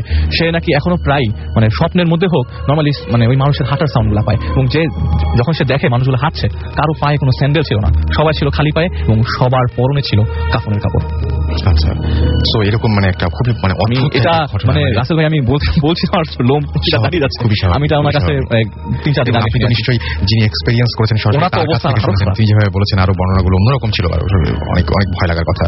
সেটাই মানে খুব ইন্টারেস্টিং ব্যাপারটা, ইন্টারেস্টিং বলছি আসলে ব্যাপারটা, যার মানে না সে দেখেছে এরকম কবরের উপর দিয়ে মানুষ হেঁটে যাচ্ছে, কবরের উপর দিয়ে হেঁটে যাচ্ছে, সেটাই মানে এতে খুবই ভয়ের হওয়ার কথা। এবং আমি জানি না যে আমার সামনে যদি এরকম কোনো ঘটনা ঘটতো তাহলে আমি কি করতে পারতাম। সো তারপরে খুবই স্বাভাবিক যে উনি একদম হাঁটতে পারছিল না, সেন্সলেস হয়নি, কারণ উনি হাঁটতে পারছে না, ওনার সারা মানে হাত পা কোনো কিছু চলছিল না, ওই হুজুরের হেল্প না থাকলে সে ওখানে হয়তো বা পড়ে থাকতো বা বসে থাকতো, কিছু একটা করতে। ওনার যে কোনো ধরনের অ্যাটাক হয় না, এটাই নড়তেই পারছে না, একদম তার হাত লিম্বস গুলো মুভ করছিল না, হাত পা ঠান্ডা হয়ে গেছে। সো যাই হোক, আমরা আরো কিছু এসএমএস দেখতে পাচ্ছি। আমাদের আরিফ MM কলেজ যশোর থেকে এসএমএস করেছেন, আমাদেরকে এসএমএস করেছেন রোমান সুপি, আমাদেরকে ঢাকা থেকে এসএমএস করেছেন, ভয় লাগছে আমাদেরকে। এছাড়াও এসএমএস করেছেন দেখতে পাচ্ছি যে আমাদেরকে আবজিৎ, আচ্ছা আমাদেরকে ঘোস্টের বাপ এসএমএস করেছেন ওল্ড ঢাকা থেকে, আমাদেরকে এসএমএস করেছেন ভাইয়া আমার নাম খোরশেদ। এছাড়াও আমাদেরকে আবরার এসএমএস করেছেন আমাদেরকে অনেকগুলি, রনি চিটাগং থেকে যে ভাইয়া আর কত এসএমএস দিলে পড়বে আমি, আচ্ছা, এবং তিনি বলছেন যে তিনি আমাদের ভূত এফএম শুনছেন, আচ্ছা আপনাকে আর এসএমএস দিতে হবে না, আমি এসএমএসটা পড়ে ফেলেছি, থ্যাংক ইউ আমাদেরকে এসএমএস পাঠানোর জন্য। রোমান আমাদের এসএমএস করেছেন। এনিওয়েজ আমরা আবার একবার জানিয়ে দিই আমাদের এসএমএস করার নিয়মটি হচ্ছে vootfm@radiofurti.fm, এটাতে আপনারা ইমেল করবেন, আর এসএমএস করতে হলে আপনার এয়ারটেল নাম্বার থেকে বা অন্য যে কোনো নাম্বার থেকে মোবাইলের মেসেজ অপশনে গিয়ে টাইপ করুন SHOUT shout স্পেস আপনার নাম স্পেস আপনার মেসেজ পাঠিয়ে দিন 9840 নম্বরে। আর সেই সাথে আমি বলি আরো একবার বলতে চাই, সেটা হচ্ছে যদি আমাদের এই শোটা আজকে আনফরচুনেটলি কেউ মিস করেন, আমি জানি যে অনেকেই অনেক আশা করে অনেক কষ্ট করে অনেক সময় বের করে কালকের কথা চিন্তা না করে আমাদের সাথে আছেন, তারপর যদি কেউ জাস্ট ইন কেস মিস করে ফেলেন তাহলেও হতাশ হবার কিছুই নেই, আপনি এয়ারটেল এম রেডিওর সাহায্য নিতে পারেন। আপনার এয়ারটেল নাম্বার থেকে ডায়াল করুন 4040 এবং সিলেক্ট করুন চ্যানেল 22, আর আপনি তারপরে দেখবেন যে একের পর এক এপিসোডের অপশনগুলো আপনি পেয়ে যাচ্ছেন, এবং আপনি আপনার পছন্দের এপিসোডটি বেছে নিন সেখান থেকে। And now listeners can get the Bhoot FM tune as their caller tunes. My tunes from Airtel Bhoot FM tune code is 92125, and you can activate it by sending SMS to CT space 92125 এবং send করুন এটা 3123 নম্বরে। চলে যাবো আমাদের পরবর্তী ঘটনায়, এবং আমরা আমাদের আরো একজন আছেন যিনি আমাকে আসলে অনেকবার গত সপ্তাহে বারবার করে বলছিলেন, এই সবাই তিনি এসেছিলেন গত সপ্তাহে, এবং ইনফ্যাক্ট এই সপ্তাহে এসেছেন, এবং তিনি অনেক কষ্ট করে অনেক স্টাডি করে নাকি মানে কিছু প্রমাণ পেয়েছেন যে আসলেই প্যারানর্মাল ব্যাপার সত্যি এবং এই সমস্ত ব্যাপার আছে। তো আমরা তার মানে তার যে মতামত সেটা আমরা তার মতামত হিসেবে ধরে নিচ্ছি এবং তার কাছ থেকে শুনতে যাচ্ছি। বলুন আপনার নামটা বলুন। আমি হুমায়ুন, ঢাকা মেডিকেল কলেজ থেকে। ওকে, আমি প্রথমে রেডিও ফুটটিকে ধন্যবাদ জানাচ্ছি। আমাদের কাউকে ধন্যবাদ জানাতে হবে না, আপনি একদম পুরোপুরি ঘটনা চলে যাবেন। তো আত্মা আছে কিনা, ভূত জিন এগুলো আছে কিনা, এগুলো নিয়ে তর্ক কিন্তু বহুদিনের। সবাই মোটামুটি তর্ক করে যে কেউ বলে আছে, কেউ বলে নেই, এবং বিজ্ঞানও তর্ক করে। বিজ্ঞানের একদল বলে যে বিজ্ঞানীরা ঠিক তর্ক, মানে এটা বিজ্ঞানের বিষয় না আসলে। সাইন্টিফিক্যালি তর্ক হয় যে একদল বলে আছে আর একদল বলে নেই। যারা বলে আছে তারা হাজার হাজার প্রমাণ দিয়ে গেছে যে আছে, আর যারা বলে নেই তারা কোনো প্রমাণ দিতে পারেনি, শুধু বলছে যে নেই, এগুলো আজগুবি। তো যে প্রমাণগুলো দেওয়া হয়েছে যে আছে, সেগুলো সেই প্রমাণগুলো থেকে আমি কিছু প্রমাণ আজকে শেয়ার করতে যাচ্ছি। তো প্রথমে আমি শেয়ার করতে যাচ্ছি আত্মার অস্তিত্ব আছে কিনা এটা নিয়ে। আত্মার অস্তিত্ব আছে কিনা এটা প্রমাণ করার জন্য প্রথম যে বিজ্ঞানী পদক্ষেপ নিয়েছিলেন তার নাম হচ্ছে সার্জন ডানকান ম্যাকডুগাল। উনি একজন চিকিৎসক ছিলেন, আমেরিকান চিকিৎসক। উনি 6 জন যক্ষা রোগীকে নিয়ে পরীক্ষা করেছিলেন ওনার হাসপাতালে। তো 6 জন রোগীকে উনি বুঝতে পেরেছিলেন যে এরা মারা যাবে কিছুক্ষণের মধ্যেই। তারপর ওদেরকে রাজি করানো হয়েছিল যে আপনাদের মরার আগে ওজন মাপবো। তোরা রাজি হয়েছিল, তারপর তাদের ওজন মাপা হয়েছিল। ওজন মাপার পর জীবিত অবস্থায় ওজন মাপা এবং মরার পর ওজন মাপার পর উনি আশ্চর্যজনকভাবে লক্ষ্য করলেন যে 2 অবস্থায় ওজনের কিছু তারতম্য হয়েছে। 21 গ্রাম ওজন কমে গেছে সবার, প্রত্যেকেরই 21 গ্রাম করে ওজন কমে গেছে, 0.75 আউন্স করে ওজন কমে গেছে। তারপর উনি সিদ্ধান্ত আসছেন যে আসলেই এদের মাঝে এমন কিছু ছিল জীবিত অবস্থায় যেটা মরার পর বের হয়ে গেছে, এটা কি আত্মা নয়? তারপর ইনি তার এই থিওরিটা আমেরিকান মেডিসিন নামক জার্নালে 1907 সালে প্রকাশ করেন। আপনারা যারা আগ্রহী এই 1907 সালের আমেরিকান মেডিসিনটা পড়ে দেখতে পারেন। আত্মা তো বেরিয়ে গেল, আত্মাটা মানে যে হোক, মানে কিন্তু ব্যাপারটা হচ্ছে এখানে ভয়ের পার্টটা কি? এখানে যে আত্মাগুলো বের হয়ে যাচ্ছে এবং আমরা এখানে এবং আমাদেরকে যে আমরা বিভিন্ন সময় বিভিন্ন ধরনের প্যারানরমাল অ্যাক্টিভিটি দেখতেছি, অ্যাবনরমাল অ্যাক্টিভিটি দেখতেছি, এই আত্মাগুলি হয়তো আমাদের প্রমাণ করার চেষ্টা করতেছি যে আসলে এগুলো ঘটে। ওকে তারপরে এছাড়া বিজ্ঞানীদের একটা কাজ হচ্ছে কি, একজন যদি কোনো থিওরি দেয় আরেকজন কি করে এটা নিয়ে মানে এটাকে ভুল প্রমাণ করার জন্য চেষ্টা করে। তখন লস অ্যাঞ্জেলস পলিটেকনিক ইনস্টিটিউটের একজন শিক্ষক এস লাভ টুইনিং উনি কি করলেন, ইঁদুর নিয়ে গবেষণা শুরু করলেন যে আসলে কি আত্মা আছে। তিনি 70টা ইঁদুর জীবিত অবস্থায় ওজন মাপলেন, তারপর পটাশিয়াম সায়ানাইড প্রয়োগ করে মরার পর আবার ওজন মাপলেন, তারপর দেখলেন যে ওই একই কাহিনী, ওজন কমে যায়। তাহলে প্রমাণিত হচ্ছে যে আত্মা আছে এবং আমরা যে ভয় পাচ্ছি, অ্যাবনরমাল অ্যাক্টিভিটি দেখতেছি, ভুট্টু দেখতেছি, অবশ্যই আত্মার কারণে হয়তো দেখতেছি। আমার যেটা মনে হচ্ছে এখন যে অনেকে ঘরের মধ্যে বিড়াল দেখেন, অনেকে অনেক কিছু দেখেন, যে মানে হয়তো দেখা গেল যে ওইখানে আসলে অনেক দিন একটা বিড়াল মারা গিয়েছিল। আর আপনারা যারা ওজন মাপতে আগ্রহী তারা physically weighing of the soul বইটি পড়তে পারেন, তাহলে কিভাবে ওজন মাপা যায়, কিভাবে কি করতে হবে, এখানে হয়তো সবকিছু পাবেন। আমরা মাঝে মধ্যে অশরীরী সাউন্ড শুনতে পাই, হঠাৎ করে রাস্তায় যাচ্ছি, হঠাৎ একটা বিকট শব্দ শুনতে পাই, ভয়ঙ্কর একটা শব্দ শুনতে পাই। এটারও সাইন্টিফিক কিছু ব্যাখ্যা আছে, আসলে যে এটা প্যারানরমালি ঘটতেছে। তো ক্যাসেট রেকর্ডার দ্বারা ভূতের কন্ট্রোল রেকর্ডিং করাকে ইভিপি বলে। এটার নাম পুরো অর্থ হচ্ছে ইলেকট্রিক্যাল ভয়েস ফিনোমেনা। এগুলো তো গেলই, এগুলো আমরা শুনতে চাই না। আমরা যেটা শুনলাম সেটা হচ্ছে আপনি যে বললেন যে মোটামুটি আপনার কথা হচ্ছে যে আত্মার একটা ব্যাপার আছে এবং সেটা আমাদের শরীরের মধ্যে আলাদা একটা জায়গা আছে, যেটার একটা ওজন আছে আর কি, এবং সেটা ওজনের তারতম্য ঘটে একটা মানুষ যখন জীবিত থাকে এবং তারপরে যখন মানুষটি মারা যায় তারপরে তার তারতম্য ঘটে। সুতরাং আপনি বলতে যাচ্ছেন যে এই আত্মাটা হয়তো আশেপাশে কোথাও, মানে আমি ঠিক মানে আমাদের খুব আজব লাগছে যে যেই মুহূর্তে মানুষটি মারা গেল সেই মুহূর্তে যদি ওজনটা সত্যি কমে যায় এবং আপনি আপনার কথা যদি সত্যি হয় এবং আত্মাটা যদি তখনই বের হয়ে যায় ঘর থেকে, সো আমি জানি না ঘরটা চারিদিকে বন্ধ থাকলে কি হবে। আমরা এখন আবার এসএমএস যাবো, এসএমএস পড়বো কিছু। এসএমএস আমাকে শিখা এসএমএস করেছেন এবং তিনি দেখছি আছেন আজকে অনেক ডাক্তাররা ইনফ্যাক্ট আপনাদের সঙ্গে রয়েছেন, সবাই মানে অলমোস্ট ডাক্তার এখানে। সো আজকে অনেকেই জয়েন করছেন, তারা সবাই যে বিভিন্ন মেডিকেল কলেজের নাম দিচ্ছেন, আমি সেগুলো পড়তে চাচ্ছি না আসলে। আমাকে শারমিন এসএমএস করেছেন, এছাড়াও এসএমএস করেছেন আমাদেরকে মনীষা জ্যোতি বিথি, এবং আমাদের এসএমএস করেছেন অলিউর রহমান বরিশাল পুলিশ লাইন থেকে। অলরাইট, আমাদের মহিউদ্দিন লিখেছেন যে আমরাও 4 জন ট্রেনি কলেজ হোস্টেল থেকে লিখছি। নিপু রাঙামাটি থেকে লিখেছেন আমাদেরকে, কুমিমুল আমাদের লিখেছেন, এসএমএস করেছেন আনিস করাইল টিএনটি থেকে আমাদের এসএমএস করেছেন, রিয়াজ এসএমএস করেছেন, নাইম এসএমএস করেছেন ময়মন সিং থেকে আশির এসএমএস করেছেন, ফাহাদ উর্মি, এছাড়াও নীলয় সহ আরো অনেকে। আমাদের আবারও গেস্ট চেঞ্জ করতে হবে, সো আমরা একটা ছোট ব্রেক নেই এবং ব্রেকের পরে আবারও ফিরে আসছি। সেই পর্যন্ত আমাদের সঙ্গে থাকুন, রেডিও ফুর্তির সাথে থাকুন। এবং আপনাদেরকে বলে দেই সেটা হচ্ছে যে আপনারা আমাদের এসএমএস পাঠাতে পারেন। এসএমএস পাঠানোর নিয়মটি হচ্ছে মোবাইলের মেসেজ অপশনে গিয়ে টাইপ করে SHOUT শাউট স্পেস আপনার নাম স্পেস আপনার মেসেজ পাঠিয়ে দিন 9840 নম্বরে, আপনার এয়ারটেল নাম্বার থেকে বা অন্য যে কোনো নাম্বার থেকে। স্টে টিউনড টু রেডিও ফুর্তি অ্যান্ড ডোন্ট স্টপ দ্য ফুর্তি।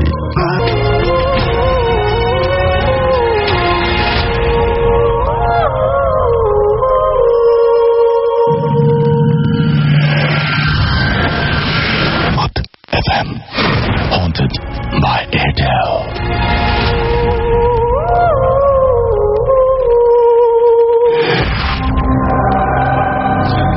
শুনছেন রেডিও ফুর্তি আর চলছে ভূত FM haunted by Airtel। আমি আছি রাসেল এবং আমার সঙ্গে মাসুম আছেন এবং সেই সাথে রয়েছেন আমাদের গেস্টরা। আমরা কথা না বাড়িয়ে সরাসরি ঘটনায় চলে যাব, কারণ আমরা এখন অনেকগুলো ঘটনা আমাদের কাছে রয়েছে। সো আপনারাও কেউ ঘুমিয়ে যাবেন না, আমাদের সঙ্গেই থাকুন। আমি দেখতে পাচ্ছি যে অনেকে এসএমএসও করছেন এখনো পর্যন্ত, যারা আমাদের সঙ্গে আছেন তাদেরকে অনেক অনেক ধন্যবাদ এত পর্যন্ত আমাদের সঙ্গে থাকার জন্য। আমি দেখতে পাচ্ছি নাইম মোহাম্মদপুর থেকে লিখেছেন যে তিনি ঘরে একা শুয়ে ভূত FM শুনছেন। জাহিদ আমাদের এসএমএস করেছেন সৈকত গোলস্তান রোড বরিশাল থেকে, এবং তিনি জুজুর ঘটনাটা শুনতে চেয়েছেন। আমরা জুজুর এপিসোডটা একদিন খুব দ্রুতই আমরা চেষ্টা করবো আবার রিপিট করতে। Mister and Mrs Tapan from Demra তারা আমাদের এসএমএস করেছেন, সাবা এসএমএস করেছেন মাসুদ রাজশাহী ইউনিভার্সিটি থেকে, এবং আমাদেরকে এসএমএস করেছেন আকাশ দীপ্তা, এবং আমাদেরকে এসএমএস করেছেন নূর আলম, এছাড়াও সিয়াম বুয়েট থেকে এসএমএস করেছেন নজরুল ইসলাম হল থেকে, এবং তিনি বলেছেন আই ডোন্ট বিলিভ ইন ঘোস্টস। এটা আপনার একদম পুরোপুরি আপনার ব্যাপার, ইটস ইউর পারসেপশন, তাই। আর হাবিব আমাদের লিখেছেন যে আজকের কাহিনীগুলো অনেক রিয়েল, থ্যাংক ইউ আমাদেরকে এরকম ভাবে ইন্সপায়ার করার জন্য। টিয়া 19 আমাদের খুলনা থেকে এসএমএস করেছেন, এছাড়া আমাদের এসএমএস করেছেন বিধান হোটেল আচ্ছা কক্সবাজারের কোনো একটা হোটেল থেকে, এবং আমাদেরকে ডলার এসএমএস করেছেন, এছাড়াও এসএমএস করেছেন দীপক, এছাড়াও এসএমএস করেছেন আল ইমরান, রুমেল, এছাড়াও শুভ ডুয়েট থেকে আমাদের এসএমএস করেছেন, বলেছেন যে ব্রেকটা একটু ছোট করতে, আমরা ট্রাই করবো সেটা। আমরা সরাসরি ঘটনা চলে যাই, আমাদের সঙ্গে আরো একজন গেস্ট রয়েছেন, সেই গেস্টের ঘটনা যাবো। আপনার নামটা প্লিজ একটু বলবেন। Hello listeners, this is Mahbub from Dhaka College. আমি প্রথমে ভূত এফএম এ আসার জন্য আমাকে যারা হেল্প করেছে আমি তাদের নামগুলো একটু লিখছি। আমাকে এখানে সার্বিকভাবে সহযোগিতা করেছে, এবং আমার সাথে আছে আমার কাজিন রনি, সে আমাকে অলরেডি আমার সাথে উপস্থিত আছে। আমার সাথে আছে ঢাকা কলেজে আমার কিছু ফ্রেন্ড জুয়েল, বাদন, তুষার। দেন আমার সাথে আছে ইস্টার্ন ইউনিভার্সিটি আমার কিছু ফ্রেন্ড আনোয়ার, সুমাইয়া। আমার সাথে আছে আমার এলাকার কিছু ফ্রেন্ড শাকিল, নাজমুল, এরা আমাকে শুনছে, রানা, ঢাকা এবং ঢাকার বাইরে থেকে বিভিন্ন জায়গা থেকে আমাকে আমার ফ্রেন্ডরা শুনছে এবং সাপোর্ট দিচ্ছে, যেজন্য তাদেরকে অসংখ্য ধন্যবাদ। তো আমরা কথা না বাড়িয়ে সরাসরি চলে যাচ্ছি আমার ঘটনাটিতে। ঘটনাটি ছিল বেশ কিছুদিন অনেক বছর আগে, এবং যেটা ঘটেছিল আমার আব্বুর সাথে। তখন আমার আব্বু তিনি গ্রামে থাকতেন, বর্তমানে আমরা ঢাকায় আছি। তো তিনি তখন তার কিশোর এজ ছিল, মানে টিনেজ ইয়াং ছিলেন। তো সেই সময়টাতে দেখা যেত যে তিনি আমাদের গ্রামে, যে আমাদের একটু বাড়ির অবস্থাটা একটু বলি, আমাদের যে গ্রামের যে বাড়িটা ছিল, আমাদের বাড়ির কাছাকাছি ছিল আমাদের মসজিদ। তো আমার আব্বু সবসময় নিয়মিত নামাজ পড়তেন, এবং সবসময় মসজিদে গিয়ে তিনি নামাজ পড়তেন, যে কারণে তিনি মসজিদের মধ্যে একটা পরিচিত ফেস ছিলেন, এবং সবাই তাকে চিনত এবং স্নেহ করত। তো দেখা যেত মাঝে মাঝেই মসজিদে আজান দেওয়ার সুযোগটা তার হতো। তো এই সুবিধাটা তিনি পেতেন, এবং একটা সময় দেখা যাচ্ছে যে আমাদের মসজিদে যিনি মুয়াজ্জিন ছিলেন, তিনি কোনো কারণে বা ছুটিতে তিনি যদি একটু অবসর পেতেন, তিনি যদি একটু বেড়াতে যেতেন কোথাও, দেখা যাচ্ছে আমার ফাদারকে তিনি দায়িত্বটা দিয়ে দিতেন। তো এরকম একবার হয়েছিল যে তিনি আমার আব্বুকে আজানের দায়িত্বগুলো দিয়ে গেছেন, দুদিনের জন্য তিনি অন্যত্র গিয়েছেন। তো তিনি দায়িত্বটা আমার আব্বুকে দিয়েছেন। তো যেটা হয়, আমার আব্বু সেই দায়িত্ব কাঁধে নিয়ে, তো আমার দাদিকে তিনি ইনফর্ম করে রাখেন যে অবশ্যই আমাকে ফজর, যেহেতু অন্যান্য ওয়াক্তের সময় যেহেতু কোনো প্রবলেম নেই, ফজর ওয়াক্তটা যেহেতু স্পেশালি, তো তিনি তখন আমার দাদুকে ইনফর্ম করে রাখেন অবশ্যই তাকে যাতে ঠিক সময় ঘুমটা ভাঙিয়ে দেওয়া হয়। তো কথা মোতাবেক আমার দাদু অত্যন্ত তাড়াতাড়ি উঠে, এবং সে সময় আমি একটু কথা বলে নিই যে সে সময় দেখা যেত গ্রামে দেয়াল ঘড়ি বা ঘড়ি অ্যাভেলেবল ছিল না। তো সময়টা দেখা যেত আন্দাজ বা অনুমানের উপরে সবচেয়ে বেশি ডিপেন্ড করতে হতো। তো আমার দাদু আমার ফাদারকে যখন জাগিয়ে দেয়, অ্যাকচুয়ালি সেটা তখন কোনো রাইট টাইম ছিল না ফজর নামাজের জন্য। এটা ছিল মানে ধারণা করা হচ্ছে যে 3টা বা 3:30 এরকম একটা টাইম ছিল। সো মোট কথা এটা ফজর নামাজে তখন কোনো টাইম হয়নি। তো আমার আব্বু উঠে সেই আন্দাজে সময় তিনি চলে যান মস্কে। ওযু করে তিনি মস্কে যখন ঢুকেন এবং আজানের প্রিপারেশন নেবেন, তখনই তিনি বুঝতে পারেন যে এখানে আসলে something is wrong here. So তিনি ফেস করেন যেটা যে তিনি একটা ভুল সময় চলে আসছেন, এবং হয়তো বা তিনি এখানে কারো প্রেজেন্সই আছে, এবং তিনি খুব ভয় পেয়ে যান সেক্ষেত্রে। তো দেখা যায় যেটা তিনি অলরেডি মানে এই ব্যাপারগুলোর সাথে আগেও পরিচিত ছিলেন, এবং যে কারণে তিনি মসজিদে খুব মানে ভীত হলেও মনের মধ্যে সাহস নিয়ে তিনি দেখা যাচ্ছে মসজিদের যে মোমবাতিগুলো স্টকে থাকে মানুষ মিলাদের জন্য, যে মোমবাতিগুলো সেখানে পারচেস করে রাখা হয়, এই ওয়াক্সগুলো তিনি চারপাশে জ্বালিয়ে দিয়ে তিনি সেখানে মসজিদ থেকে একটা কোরআন শরীফ নিয়ে তিনি পড়া শুরু করেন, জোরে জোরে আয়াতুল কুরসি এবং বিভিন্ন সূরা পাঠ করা শুরু করেন, এবং নিজের মনকে তিনি সাহস দিতে থাকেন। কিন্তু দেখা যায় একটা সময় যে ঘটনাগুলো ঘটতে থাকে অলরেডি মসজিদের যে গ্রীষ্মকালে এগুলো উঠানো থাকে, বাট দেখা যায় শীতকালের জন্য যে ম্যাটগুলো বা মাদুরগুলো বিছানো হয় এগুলো কিন্তু গ্রীষ্মের সময় উঠানো থাকে। তখন সিজনটা ছিল গ্রীষ্মকাল, তো যে কারণে মাদুরগুলো সেখানে উঠানো ছিল, এবং আব্বু ফিল করেন এবং নিজ চোখে দেখতে পাচ্ছেন যে মাদুরগুলো মানে তিনি হয়তো যে একটা ভুল সময়ে তাদেরকে ডিস্টার্বটা করেন, ইবাদতে হয়তো বা কারো ডিস্টার্ব হয়েছে, যে কারণে তিনি নিজের চোখেই দেখতে পাচ্ছেন মসজিদের কোনায় যে মাদুরগুলো ছিল, এবং সেগুলো দেখা যায় চারদিকে প্রচন্ড বাতাসময় একটা পরিবেশ সেখানে সৃষ্টি হয়, এবং মাদুরগুলো বিভিন্ন দিকে ছড়িয়ে ছিটিয়ে পড়ছে, এবং তিনি অত্যন্ত ভীত হয়ে যান। আরো জোরে তিনি কোরআন তেলাওয়াত শুরু করেন, আয়াতুল কুরসি পড়া শুরু করেন, এবং যেটা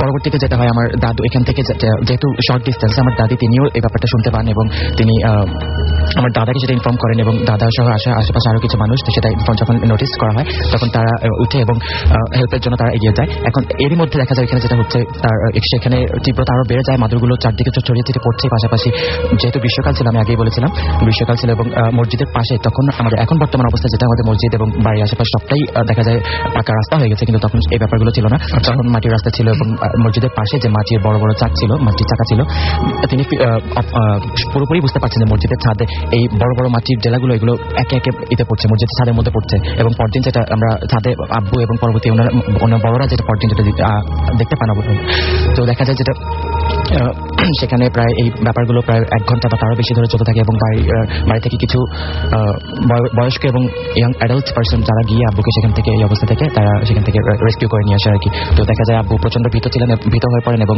এই ব্যাপারটা ফিল করেন এবং পরবর্তীতে দেখা যায় তিনি কিছুদিন মানে এই ব্যাপারটা ফিল করে তিনি অনেক অসুস্থ হয়ে পড়েন। ওকে, থ্যাংক ইউ সো মাচ আমাদের সাথে এই ঘটনাটা শেয়ার করার জন্য। আমি এরপরে দেখতে পাচ্ছি যে অনেকগুলো SMS চলেছে আমাদেরকে। কাশ্মীর রেজা সিলেট থেকে SMS করেছেন যে আমি আমার বাবা রেজাউল এবং মা সাদিয়া তাদের সাথে ভূত এফএম শুনছি। আমাকে রিপন সাভার থেকে SMS করেছেন যে ভূত এফএম তার অনেক ভালো লাগছে সেটা তিনি জানিয়েছেন। রুবেল রুম্পা কোনাপাড়া থেকে আমাদের SMS করেছেন, তারা 5টা SMS দিয়েছেন তাই বলছেন আমাকে। আমি এইবারই প্রথমটা পেলাম, থ্যাংক ইউ সো মাচ আমাদের সাথে থাকার জন্য। Shaon international Islamic university Dhaka campus থেকে আমাদের SMS করেছেন। রবিন চিরং পাতিয়া থেকে আমাদের SMS করেছেন, প্লিজ আমার SMSটি পড়ুন। আমি আপনার SMSটি পড়ে ফেললাম। এছাড়াও দেখতে পাচ্ছি যে আমাদেরকে SMS করেছেন স্মৃতি ইতি ময়মনসিং থেকে, তারা লিখেছেন যে we love Bhoot FM, thank you so much আমাদের সঙ্গে থাকার জন্য। নিশু আমাদেরকে বলেছেন, আমাদেরকে SMS করেছেন। এছাড়াও SMS করেছেন আমাদেরকে অনি চিটাগং থেকে, ভাইয়া প্লিজ পড়ো, আমি আর বৃষ্টি একসাথে ভূত এফএম শুনছি, পড়ে ফেললাম। আমাকে এসকে রনি লিখেছেন শনি রাখরা থেকে যে আচ্ছা তিনি একটা পেজ খুলেছেন সেটা আমাদের জানাতে চেয়েছেন। আমাদেরকে ভূত আরিফ সিলেট থেকে SMS করেছেন এবং তিনি বলেছেন যে east or west Bhoot FM is the best. Thank you so much আমাদেরকে এরকম ভাবে বলার জন্য।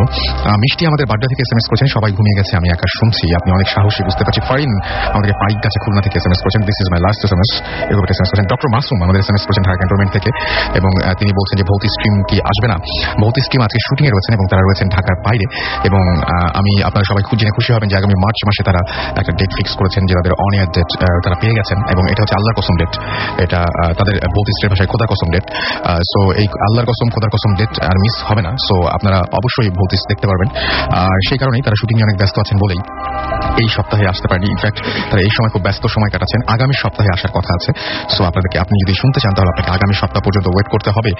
আর আমাকে মহিব SMS করেছেন এবং আমাদেরকে বলছেন যে আমি ছাদে একা বসে ভূত এফএম শুনছি, আপনি তো বিরাট সাহসী ভাই, থ্যাংক ইউ সো মাচ আমাদের সঙ্গে থাকার জন্য। আমরা পরবর্তী ঘটনায় চলে যাব এবং আমরা কিছু হন্টেড প্লেসের খবর আমাদের যিনি গেস্ট এখানে উপস্থিত আছেন এর আগেও আপনাদের দুটো ঘটনা বলেছেন, আপনার নামটা একটু বলবেন। হ্যালো লিসনার্স, আমি আলিফ। আলিফ আমাদেরকে দুটো ঘটনা বলেছেন, এখন আপনি কিছু হন্টেড প্লেসের কথা বলুন যেগুলো আপনার জানা আছে। মানে আমি যে একটু আগে যে ঘটনা বলেছি আমার বাসা নিয়ে, সেইখানকারই ঘটনা। যখন আমি আমার বয়স সম্ভবত 5 কি 6 বছর, আমার ছোট বোন তখন, আমার ছোট বোনের 1-2 বছর হবে সম্ভবত ছোট বোনের। তো আমার মা তখন একদিন আমাকে রুমে রেখে বারান্দায় কাপড় নাড়তে যায়, রাত ঠিক 8টা বাজে তখন। তো আমার বাসার সামনে একটা কড়ই গাছ আছে, আমার বিল্ডিং এর সামনে একটা টিনের বাসা, সামনে একটা কড়ই গাছ। আমরা আগে থাকতাম দোতলায়, তো এই বিল্ডিং এর আমরা দোতলায় থাকতাম আগে। তো আমার মা কাপড় নাড়তে গিয়ে মানে উত্তর সাইডে কড়ই গাছের দিকে, কড়ই গাছের মানে পাতার উপরে একটা কি জানি দেখতে পাই, তার ভাষায় আমি কি যেন দেখি যেটার চোখগুলা ঠিক আমার দিকে পয়েন্টেড ছিল। আচ্ছা, আমার মনে হচ্ছিল যে আমি ওই বিল্ডিং এর বারান্দায় আমি একাই, বিল্ডিং এর বারান্দায় আমি একাই, আমার দিকে তাকিয়ে আছে, অন্য কোনো বারান্দায় কেউ না হয়তো আমার দিকে তাকিয়ে থাকবে কেন। তো আমি দেখে প্রচন্ড ভয় পেয়ে যাই এবং পর্দা নাড়িয়ে জানালা লাগিয়ে আমি ঘরের মধ্যে চুপচাপ বসে থাকি, ওয়েট করতে থাকি মানে আমার বাবা কখন আসবে। তো আমার বাবা বাসায় আসে, বাবাকে ব্যাপারটা জানাই মা, কিন্তু বাবা একদমই পাতা দেয় নাই। তো হয়তো বা ওই পাশে মেস থাকতো আগে, ওই বিল্ডিংটা ওই কড়ই গাছটা যে বিল্ডিং এ অনেকে মেস ভাড়া থাকতো, হয়তো বা কোনো লোক ভয় দেখাইছে মাকে, হইতেই পারে। তো সে ওভারলুক করে গেল। তার 1 সপ্তাহ পরে বাবা একদিন আমাদের গলি, আমার বিল্ডিংটাতে গলি টাইপের একটু চিপা গলি আর কি, মনে করেন 30টা বিল্ডিং ক্রস করে আমার বাসাটা। আচ্ছা, তো গলি ক্রস মানে গলি দিয়ে যাচ্ছে, তো ওই কড়ই গাছটার 20 গজ আগে একটা আম গাছ আছে। আচ্ছা, বাবা দেখলো মানে সিগারেট খেতে খেতে উপর দিকে তাকিয়ে দেখলো ওই কড়ই গাছে একটা পা আর আম গাছে আরেকটা পা, কে যেন পা দিয়ে এরকম মাঝখানে একটা মানে অবস্ট্রাকশন ক্রিয়েট করে রেখেছে, ওটার উপর থেকে পানি পড়তেছে। আচ্ছা, বাবা প্রচন্ড ভয় পায় এবং খুব তাড়াতাড়ি সিগারেটটা হাতে নিয়ে, কারণ আমি বাবা সম্ভবত আগে জানতো যে আগুন থাকলে তারা কাছে আসে না বা রসুন থাকলে তারা কাছে আসে না, তাদের বিলিভ, আমি জানি না। তো সে চলে যায়, বাসায় চলে যায় এবং গিয়ে মাকে বলে যে তোমার দরজা বন্ধ করে ঘরে থাকো। তো এরপরে আর 1-2 সপ্তাহ ঘটনাটা দেখা যায় না। তো আমার যে বড় চাচি মারা গেছেন, আমি বলেছি, সেও একদিন দেখতে পান, সে দোকান থেকে আসছিলেন। তো ওনার বাবার বাসা আবার আমাদের বাসা থেকে একটু সামনে। আচ্ছা, তো উনি ওই বাসা থেকে কাজ শেষ করে আমাদের বাসায় আসছেন এবং দেখছেন একটা লোক কি যিনি মার্বেল খেলছে গলির মাঝখানে।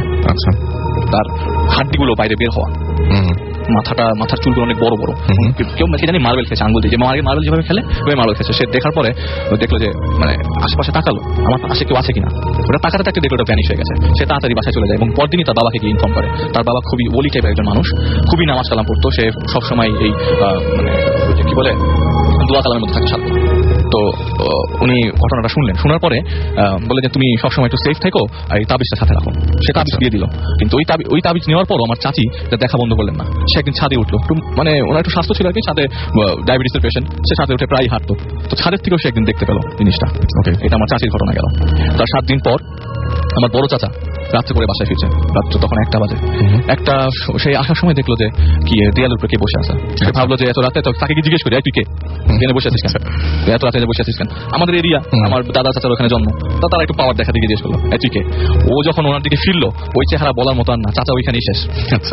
তো চাচাকে ওখান থেকে পরে দেখলো যে দারোয়ান ছিল আমাদের ওখানে, দেখেছে চাচাকে পড়ে গেছে, তাকে ওকে নিয়ে বাসায় চলে যায়। কিন্তু দারোয়ান এখানে এসে কোনো কিছু দেখে নাই, তো দারোয়ানের কাছ থেকে আমরা কোনো কিছু পাই নাই, কিন্তু ওখানে দারোয়ান কন্টিনিউয়াসলি পাহারা দিত। তো আমাদের পাশের বাসায় যে একটা মানে ভাইয়া আছে, সেও দেখেছে, এবং মেসের লোকজনও প্রায় টিনের উপরে সাউন্ড পেত। মেসটা দোতলার উপরে টিন, প্রায় সাউন্ডটা পেত। তো এরকম করতে করতে একদিন ওই চাচির বাবা, তাকে ইনফর্ম করা হলো, সে আসলো এখানে, এবং সে এসে বলে কড়ই গাছটা তো খুবই খারাপ কড়ই গাছ, এখানে তো তুমি কিভাবে যাওয়া আসা করো তোমরা আমি বুঝি না।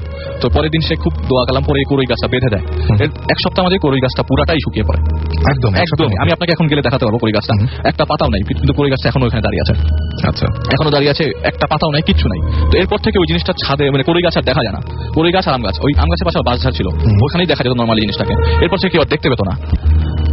রিসেন্টলি 6-7 মাস আগে আমার ফুপি, এখন আমাদের নারায়ণগঞ্জে থাকতো, এখন সে চলে এসেছে 5তলায়। আমার ফুপা মারা গেছেন আর কি, তো আমাদের সাথে থাকে 5তলায়।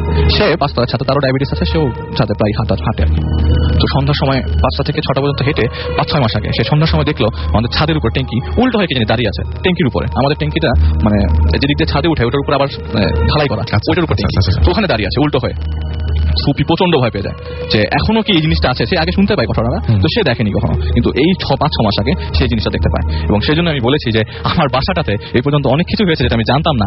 আজকে রেডিও ফুড থেকে না বলে আমি আর পারিনি। হ্যাঁ, আমি সবচেয়ে বড় কথা যে রোড নাম্বার বা কোনো কিছু বলছি না, জায়গাটা হচ্ছে আমার জায়গা, যেটা নিয়ে আমরা অনেক অনেক অনেক কথা শুনেছি। এরকম একটা জায়গা ঢাকাতে, তাই না? মানে জায়গাটা ধানমন্ডিতে। এবং ধানমন্ডিতে আমরা আমাদের যখন ভূত এফএম শুরু করি তখনই ধানমন্ডি দিয়েই শুরু হয়েছিল ঘটনাটা। এবং ধানমন্ডিতে যারা চলাফেরা করছেন এবং ধানমন্ডিতে যারা বাস করেন তারা একটু সাবধানে থাকবেন। এবং ধানমন্ডিতে ওই যে বলে না যে সম্ভাবনাময় একটা এলাকা আর কি, ধানমন্ডিতে সমস্ত দেখা, যাদের খুব শখ তারা এই ভূত এফএম শুনতে শুনতে আপনার জানালার পর্দাটা একটু সরিয়ে দিন বা ছাদে চলে যান, দেখবেন কিছু একটা দেখার সম্ভাবনা থাকতেও পারে। আমি অবশ্য মানে কি বলবো, যে আমার যে ঘটনাগুলো বলি সেটাও মনে হয় ওই এলাকার কারণে, আমার ওই আশেপাশেই থাকতে হয়, এবং সেখানেও এই ঘটনাগুলো ঘটে এই একটা কারণে। কিন্তু অনেকেই দেখেছে, সেটাই। আমি এর আগেও একটা ঘটনা বলেছিলাম যে আমার এরকম হয়েছিল যখন আমি আগে ওই এলাকার কাছাকাছি থাকতাম না, কিন্তু আনফরচুনেটলি আমি শুনতে পাইনি, আমি দেখতে পাইনি, কোনো সাউন্ডও পাইনি। আচ্ছা, আপনি এখনো পর্যন্ত দেখতে পাননি? আচ্ছা, তো আপনি দেখতে চান নাকি? সেটা আমার খুব দেখার ইচ্ছা। তাহলে তো কোনো সমস্যা নেই, দোয়া করি আপনি খুব তাড়াতাড়ি দেখে ফেলেন। এবং আপনি দেখে ফেললে লাভটা কি আমার? আমি দেখতে পেলে লাভটা আমি আপনাকেই ওই দিন সাথে করে নিয়ে যাবো। এক্স্যাক্টলি, আপনি এসে সেটা শেয়ার করতে অবশ্যই। Thank you. আমার যেটা মনে হয় যে আমার কিছু SMS পড়া উচিত।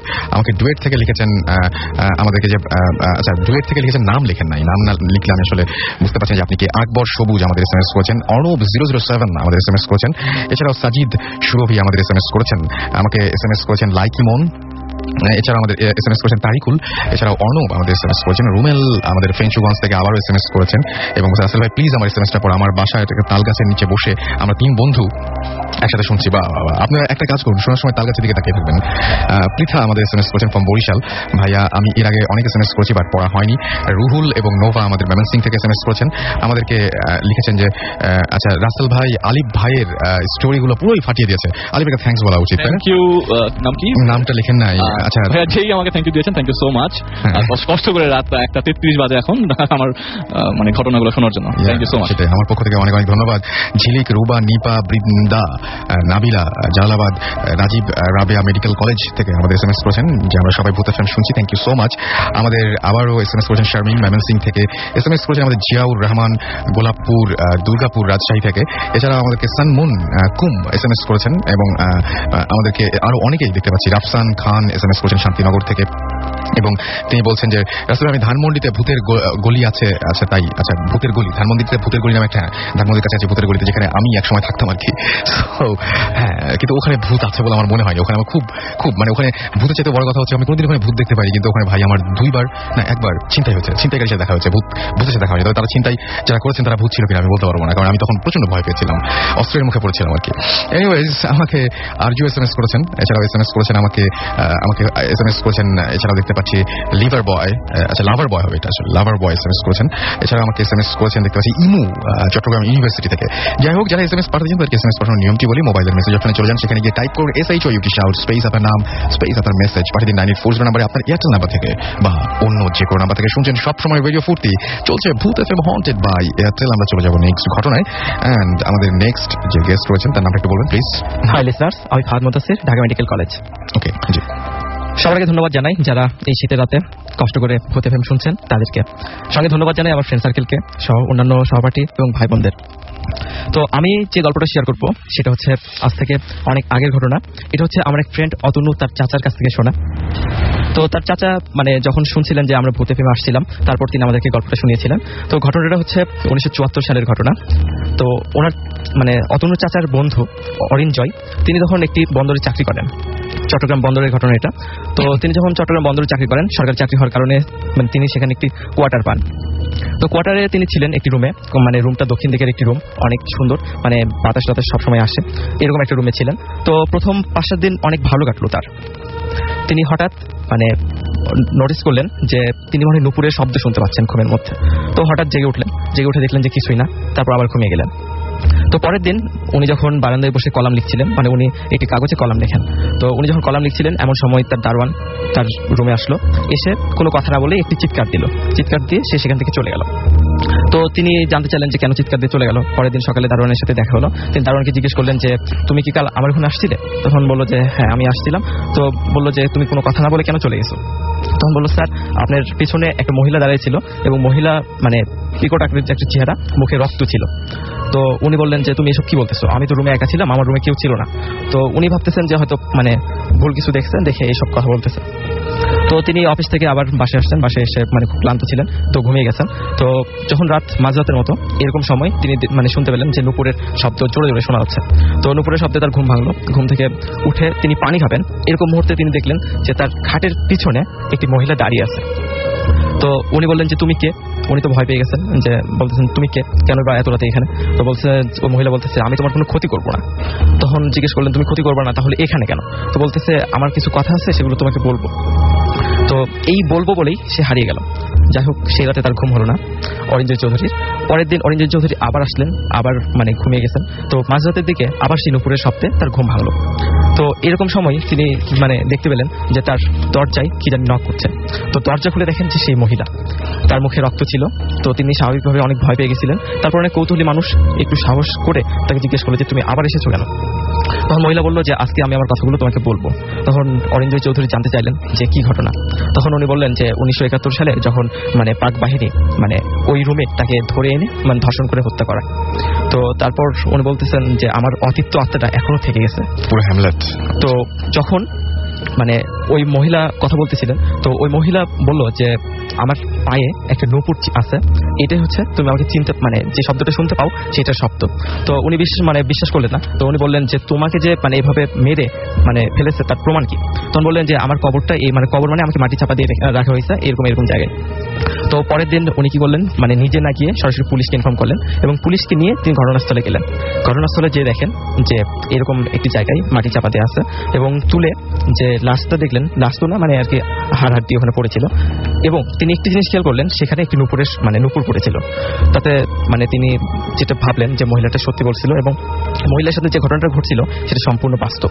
ওকে, থ্যাংক ইউ সো মাচ। ঘটনাটা অনেকটা যে হ্যামলেট টাইপের, বাট হচ্ছে যে ঘটনাটা যিনি বলেছেন তার পরিচয়টা আমি জানি, আপনি আমাকে বলেছিলেন, এবং তিনি একজন খুব মানে কি বলবো যে একটা ভালো একটা কলামিস্ট, মানে বিখ্যাত স্বনামধন্য একজন কলামিস্ট, তিনি এই ঘটনাটা বলেছেন।